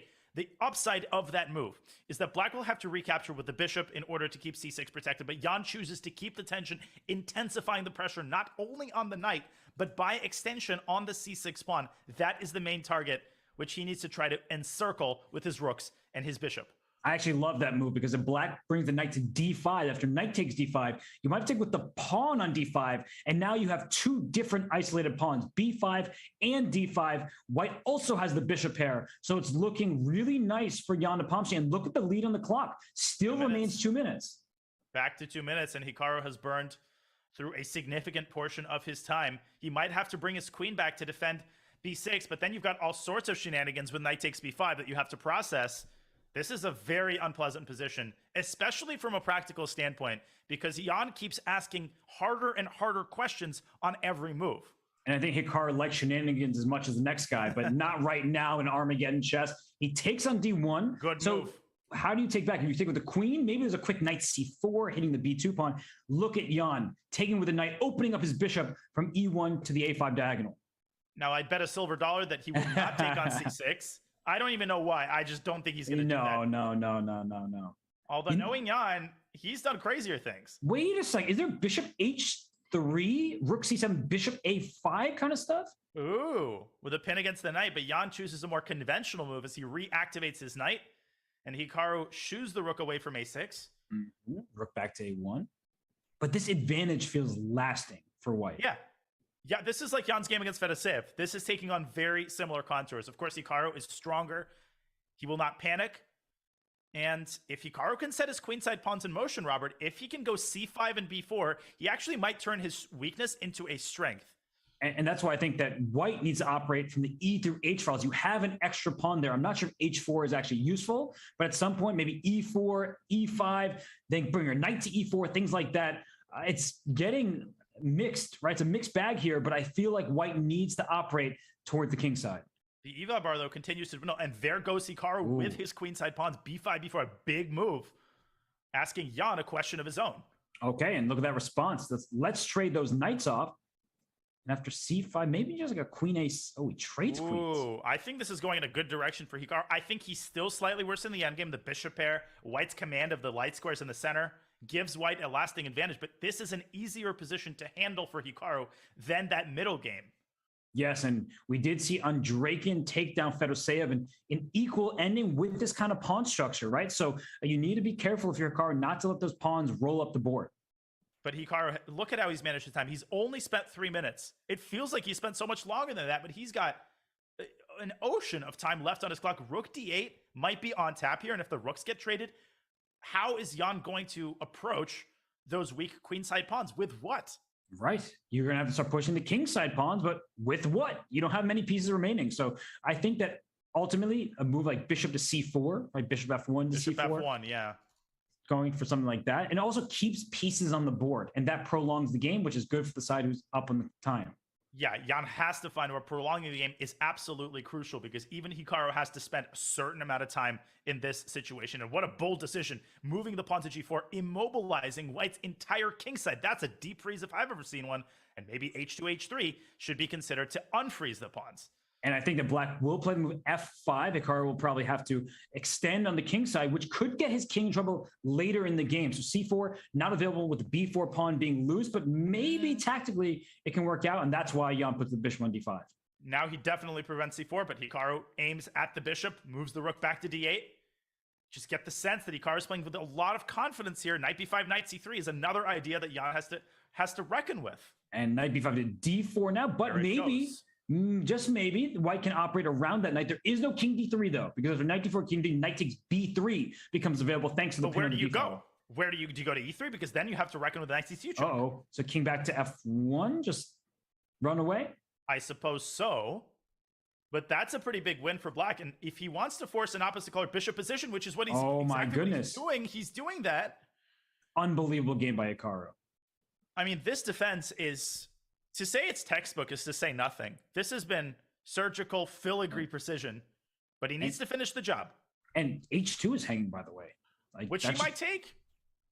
If king e2, he'll probably just go knight d4 check back, because why allow the game to continue if you can almost force a draw? But what a game by Hikaru here. I mean, every move has been something to learn from. And Jan has to find a way to keep the flames of initiative going. But they're getting extinguished move after move. Hikaru's not losing this. No, I think you have to play bishop d2 here, and now you chop and... Okay. No. I mean, Jan's not worse, but winning this? It's tough, but it's possible. The one asset for Jan is the fact that the bishop cannot move. He's got to... But how... He can't approach these pawns. Again, he doesn't have anything to attack them with because they're on dark squares. He needed to approach the f7 pawn, but that f7 pawn no longer exists. So good move by Hikaru. Now on f6. And the moment you move the bishop, Black's rook starts to run amok. Jan can barely move a muscle here. Yeah, I think he might have to move his rook back. He was a b7. I thought he was going to rook a1, rook h1, rook h4. Just try something over there. Bishop e6, bishop d7 maybe. Or bishop c6 might be a more accurate way to start. Bishop e6 is really annoying because bishop d6, king d5, and all of a sudden White's just gaining control of the board. That's the only way Jan can win this game is by bringing his king into Black's grill, but he's not doing it. Bishop b6 and he plays it. There he goes. Bishop d7. Okay, king d5, king d6 is actually quite worrisome. And the time situation has equalized, so the only way Jan is winning this right now is on the board. Well, this position actually is starting to look a little bit troubling, but not king too d5. bad. Bring that king in. That bishop on e7 is just bad. Yeah, it's got nowhere to go. It's got nowhere to be other than this diagonal. And now you have to really watch out with the king coming to c6 for like bishop takes g4, bishop e2, bishop c4 check. The black king could be in some danger. King c6, I think, is going to follow right now, and a rook b7 first. He wants to put his rook on a light square. Can't fault him for that. Now, Hikaru could consider rook a8, making a play for activity. Bishop g4, for sure. Oh, bishop e6. And then, he wants the king going to e6. Will he play e5 now? It feels like a move you might have to play, but you don't really want to. Is rook d6? Okay, he stops rook d6 for now. Okay, so rook a3 runs into king e6. That's the big issue. Which is actually a really big issue. Hikaru continues to defend with unbelievable accuracy so far. But watch out, because e5, e6 is actually a... Rook b7. Oh, this is getting really dicey. And here's the problem, Robert. The king is going to migrate to f5, which is an amazing base of operations. And you definitely can't go after this b3 pawn. You're just too slow. The time advantage is up to 40 seconds. So if you go rook, it's growing more unpleasant. If you go rook a6, there's going to be like a rook b8 check, e5 coming. The pawn is pushing up the board. Oh my gosh, Jan Nepomniachtchi is a miracle worker. He's created a pawn majority on the king side out of thin air. Here it comes. Desperate to stay in the game. Here's e5. And the big problem is the c5, b4 configuration. It's immobilized by just one pawn. So one takes care of two of the queen side. Now it's one on none, and that's a fast break attack. And he's up now an entire minute on the clock. with Hikaru dropping below 2 minutes with no increment. This is incredibly promising for Jan. Without increment, I don't know how you survive this, but if anyone can do it, it is Hikaru Nakamura. He brings king to f8. Jan could consider the strategy of just maintaining the status quo for a couple of moves, squeezing Black's clock as much as possible before embarking on something concrete. And I think he wants to bring his bishop ultimately to c4, but now he can't accomplish it so easily. But what's Black's move? He should be able to flag him. Hikaru, desperate to create activity, pushes c4. Take that pawn with a pawn. You can't take with the king because the bishop was loose. King back to e4. And now the bishop has a safe haven on d5. And the king can remaneuver back to the center with king f5, king e6, or king g6. I think objectively, this is winning over the board, but especially with Hikaru's clock situation, I think it's just no chance. I mean, the biggest thing Jan has to avoid, of course, is A, a rook trade, and B, he has to keep Black's pass pawn at bay. And he's got to keep his advantage on the clock. And here comes that king. There's no bishop d4 because bishop d5 was available. Go rook b5, just attack the bishop. Bishop has to drop back to e7, or it can be defended by the rook. Mm-hmm. So how does white make progress, though? That's the great question. Rook b8, maybe go around rook h8, but then you run the risk of letting the pawn run amok. Although you can play rook h8 after b3, go right back to b8 and get that pawn. And that's exactly what Jan is thinking. The e-bump bar drops, though. No, it's coming back up. b3 and rook a3? Oh, that looks so passive. Oh, rook a... Oh, I thought he won a rook, but no, the bishop protects. He's going to repeat once, but that allows Black's... No, he's not going to repeat. Okay. He's playing aimlessly here, and Hikaru has made some improvements to his position. And Jan has to stop the pawn laterally now, which is not desirable. No, that's not where you want that, especially because rook a3 offers a rook trade, which you cannot afford to do. But that check on h8 for sure. And get the rook back to b7. Keep the status quo. Hikaru is under a minute. Yeah, bring that rook. Oh, e6 check is mighty tempting. And I think Jan's going to do it. E6 is the best opportunity to push this pawn. He's at all endgame long. And where's that black king going to go after e6? I think e6 wins the game. He goes rook b8. Oh. He goes more conservative. Well, the problem for black is b3 never works because you can't push that pawn any further, and the white pawn is going up the board. So what is Hikaru going to do? It's 45 seconds. He goes rook a1. But now it's no e6 increment. time. The flag should be pretty easy. You just avoid a 3-time repetition, put the rook on b5. Yeah, put the rook on b5 right now. And maybe even like c5. The c pawn. And the bishop will stop the b pawn from d5 as well. So rook takes b4. There's rook f1. Or is it? No, there's no. Rook f1's king e4. Hikaru's still down a minute. He's down to 36. He's spending 10 seconds a move. And king e4 now? This should be an easy flag for Jan. No, maybe king e4, bishop c3, and somehow Hikaru's staying in the game. But I would push the c-pawn at that point and just, again, keep the status quo. Every move, Hikaru has to take at least 5 seconds. This is unsustainable. No, this is down to 28 seconds. Oh, there's just no way. He's got no time. King f7, rook f... And back to king e8. King e8. But is king e8 just winning? I think it is. Yeah, then e7. He's still up a minute, and Hikaru desperately pushes. He wants to checkmate him with bishop c5. He wants bishop c5. But you can just take, and then after bishop c5, play e7 yourself. It's elementary, my dear Watson, and this is exactly what's going to happen. No check on b7, and back to f3 he goes. I was wondering what he was doing. It seemed a little bit weird, but he blocks the rook. Its path to f8 is unavailable. It's over. Rook b7 is possible at some point. There it is. And rook f7 also is... Oh, rook d7 is not mate, but I thought it was. Rook d7 and e7 and king d8. As long as he avoids getting checkmated, he's going to win. Hikaru down to 5 seconds with no increment. And he resigns. What an amazing game from Jan Nepomniachtchi. Like, that was some stellar technique. Done it. We can't forget that Hikaru narrowed the gap on the clock. It was almost even on time. And Jan amped up the pressure and wins this game. So Hikaru Nakamura is not eliminated. He goes to the loser's bracket. But Danya, what a performance by both of these two. Absolutely unbelievable. Hikaru started another game here. Let me close that out. When we went into that opposite card bishop end game, Robert, the time situation equalized, as you said. I was sure the game would end in a draw. And it is the hallmark of the best to whip up chances out of nowhere. He pulled a Magnus, did Jan Nepomniachtchi. What an amazing effort as he makes his way into the grand final. And let's not forget, he lost game 1 from a position that looked borderline unlosable. Then he struck back in game 2 with a wonderful, just masterpiece of an attack. And then in game 3, as you said, it was a Magnus-like effort. He outlasts Hikaru in opposite colored bishop ending. He deserves to move on. Hikaru is still in this thing. He goes to loser's bracket. He awaits the winner of Wesley So and Dimitri Andrekin. But right now, Donnie and I are going to take a short break. When we return, we come back for the Coinbase Rapid Recap here at the Rapid Chess Championship Finals presented by Coinbase. The Rapid Chess Championship is brought to you by Coinbase. Whether you're looking to make your first crypto purchase or you're an experienced trader, Coinbase has you covered. You can earn crypto by learning about crypto at Coinbase.com. Explore DeFi and Web3 with your Coinbase wallet. Get exclusive rewards when you spend with your Coinbase Card and much, much more. Learn more at Coinbase.com/chess and get $10 in Bitcoin when you sign up and verify your account. Check them out. Use the command sponsor or command Coinbase today and go to Coinbase.com to get that Bitcoin, baby. And we are back. Not a very long break, but the moment you're waiting for, the Coinbase Rapid Recap begins now, because we have the game between Hikaru Nakamura and Jan Nepomniachtchi, or should I say Jan Nepomniachtchi versus Hikaru Nakamura, because Danya, game 2 of their match, it was phenomenal.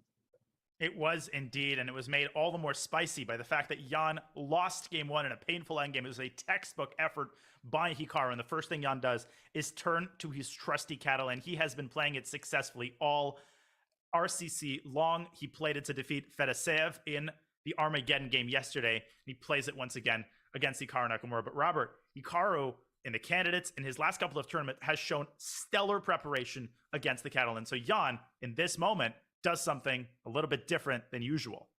Yeah, he makes this move, Queen A4, which goes right after the C4 pawn. Now, we have seen A6 followed by B5. In fact, we saw that in the Armageddon game, which is standard fare at any level against the Catalan. But here Hikaru plays the move B6. So Danya, it allows tactics on the long diagonal because the rook on E8, it's eyed by the bishop on G2.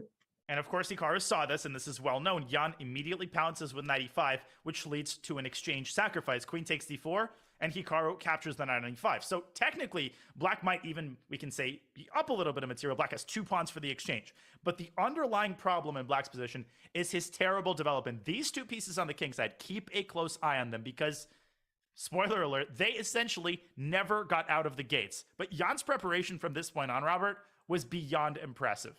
It was magnificent because if you look at the position right now, and the reason bishop a6 was played was a7 and c4 were both targeted. So you deal with both at once. But now the knight on b8 is stuck defending this bishop on a6, which is stuck looking at its own pawn. So the way the game continued with knight c3, very natural move. And now here's a big move by Hikaru, a good move, and likely was something he's looked at in the past. G5 covers f4, so no bishop f4. But Danya, in just a couple moves from now, we see why G5 has his problems. We do, and first order of business for Jan is to complete his development. Bishop e3, knight d5 by Hikaru, leading to a trade, and this may seem favorable for Nakamura. He's got all these pawns in the center. It looks pretty promising for black. Jan brings the rook into d1 to keep the d5 pawn at bay, and after c6, maybe the most impressive move of the game. h2, h4 out of nowhere. And this is a cannonball of a shot, because if Hikaru takes on h4, he pays the price for his lack of queenside development. White plays bishop f4, forces the queen back, and whoop, takes the knight off of the game. And what do you mean? Good bishop for bad knight? Why would you do that? Well, the bishop on a6 is now left without a defender. And if you try bishop b5, the queen joins the bishop just in time. And that led Hikaru to make the decisive concession. Yeah, it was out of nowhere except for Jan's chess base because he prepared h4, likely for the candidates. It was a great time to use it. h6, that seems like a very logical move. We were just talking about bishop f4 is the problem. But in this position already, it's super sharp, Danya. And probably there was only one move. If we just go back before h6, like already the position looks like black is about to lose. It looks like queen takes b2, which is like the most counterintuitive move ever. But you're defending your king by creating passed pawns. So you're distracting white's pieces later in the game. But that is an impossible move to find when facing preparation in a rapid game. This would have led to crazy complications. One can forgive Hikaru for playing the natural h6, but the big problem with this move is that the H file is now open, and that is a permanent problem for black, which Jan immediately exploits with the classy king g2, paving the way for the rook to migrate to h1, creating absolutely devastating threats against Hikaru's king. Now, Hikaru, he tries to evacuate his queen to a safer square, but Robert, it was essentially too little and too late as Jan's pieces pour into the king side with decisive effect. And yeah, the rest of the game was quite natural from Wesley. Look at this rook up the board. Let's go to h5. The next rook joined the party with rook to h1. And after Hikaru finally started getting his pawns rolling, it's too little, too late, because bishop takes g5, wow. Another tactical move, munching on the pawn because you'll get a rook if you take that bishop. So Hikaru tries just to keep the game going, but it's not really getting anywhere because the knight on b8 at long last is hunted. Filigree precision to end the game by Jan as he drops back to f4, indeed hunting down the knight. And after the trade on h5, Hikaru plays bishop c8, and without awaiting Jan's move, which would have been rook h6 or queen c7, anything is winning here, Hikaru decided to resign the game.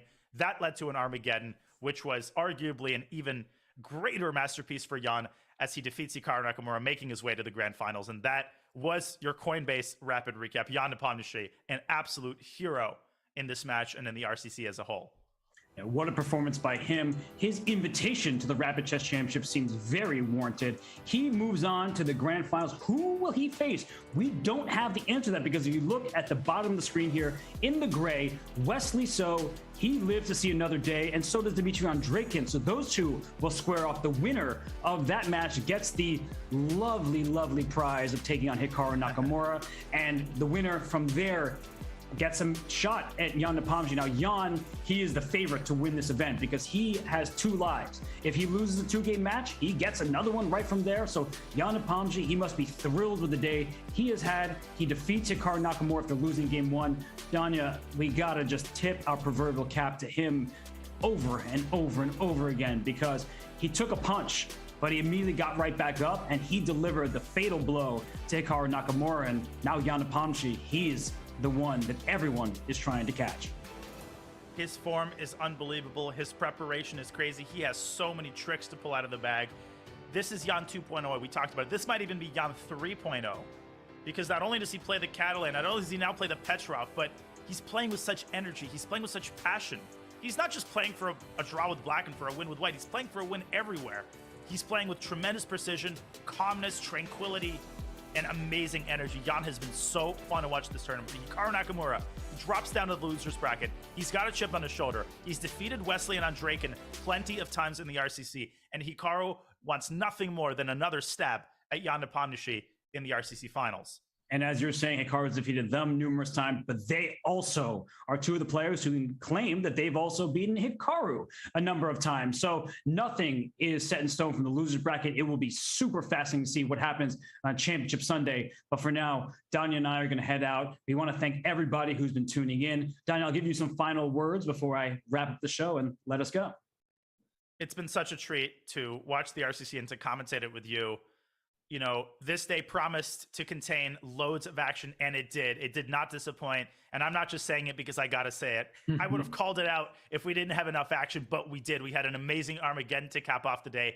And I cannot wait for 12 Eastern tomorrow, where everything will come to what will hopefully be an even more amazing close. I can't wait either. So thanks again to you, partner. Thanks to everybody who's worked so hard to make this event possible, to the players, to the fans. And as we conclude day 3 of 4 here at the Rapid Chess Championship Finals, brought to you by Coinbase, for Dan Naroditsky and all the staff working hard behind the scenes, I'm Robert Hess, and we'll leave you with a recap of today's stream. Enjoy, and see you tomorrow. We're excited. It's going to be another fun day. Oh my goodness. Look at this position. Look at the rook on h1. It's buried by the bit. Every square is controlled. Oh my gosh. Talk about domination. Ding doesn't have to do anything. He can put a rook on e3 and go eat lunch. Yeah, this is painful to look at. No, this is over. They drew. Yeah, they drew. That's a pity draw offer, but it wins the match, so who cares? Okay, but Fabi has no connection. I see. Okay, now it's back. Are you seeing this? Like, it goes to the red. That he's down to 1 bar again. No, and Dimitri made a move. He's down to 12 seconds. Oh, he's got a move. He's disconnected. He doesn't know. No. Wow, that is absolutely tragic. Terrible. This is horrible. He's back. He's down to 4 seconds. He's got a move. 2, back. 1, move. He's gone. He's gone. Oh my goodness. No. Terrible. Bishop g6. Just take the. Oh my god. Rook c5. No, that wasn't the move. Oh, rook e5, king f6, and rook c8's mate. Oh my god. And I don't see a different move for Fedosseev. King F6 and E6. He's gonna win. Oh my gosh. Oh, King D8. King F6. Oh, you can't go King D8. Because of Rook D7 check, winning the bishop, and now he's gonna play E6. It's completely It's over. Rook move. Oh, you can trade rooks. Trade bishop G6 and E7. Oh my gosh. Or even the immediate Rook D7 wins the bishop. It's over. Holy cannoli. Fedosseev can't believe it. Okay, I love moves like that because I was so tunneled on taking on F7. Oh, bishop D1. Bishop D1 1-0. And I Ding noticed it. I'm pretty sure Ding noticed it. There was no need to give up that pawn at all. So F6. And you see Wesley clapping Hikaru Nakamura and Jan Nepomniachtchi to determine who will be slotted into the grand final and who will drop down to the loser's bracket to await the winner of Wesley So versus Dmitry Andreikin. Here we go. He's going for it. I'm Nice nervous. pushing. Yeah, I'm nervous for Hikaru's position here. For sure. This is just so brutal. Like, What about- Hikaru is down 4 minutes. His king is in grave danger. Look at Jan, by the way. He knows that he caught Hikaru. No, I mean, Hikaru got obliterated, and this just does not happen to him at all. Ever.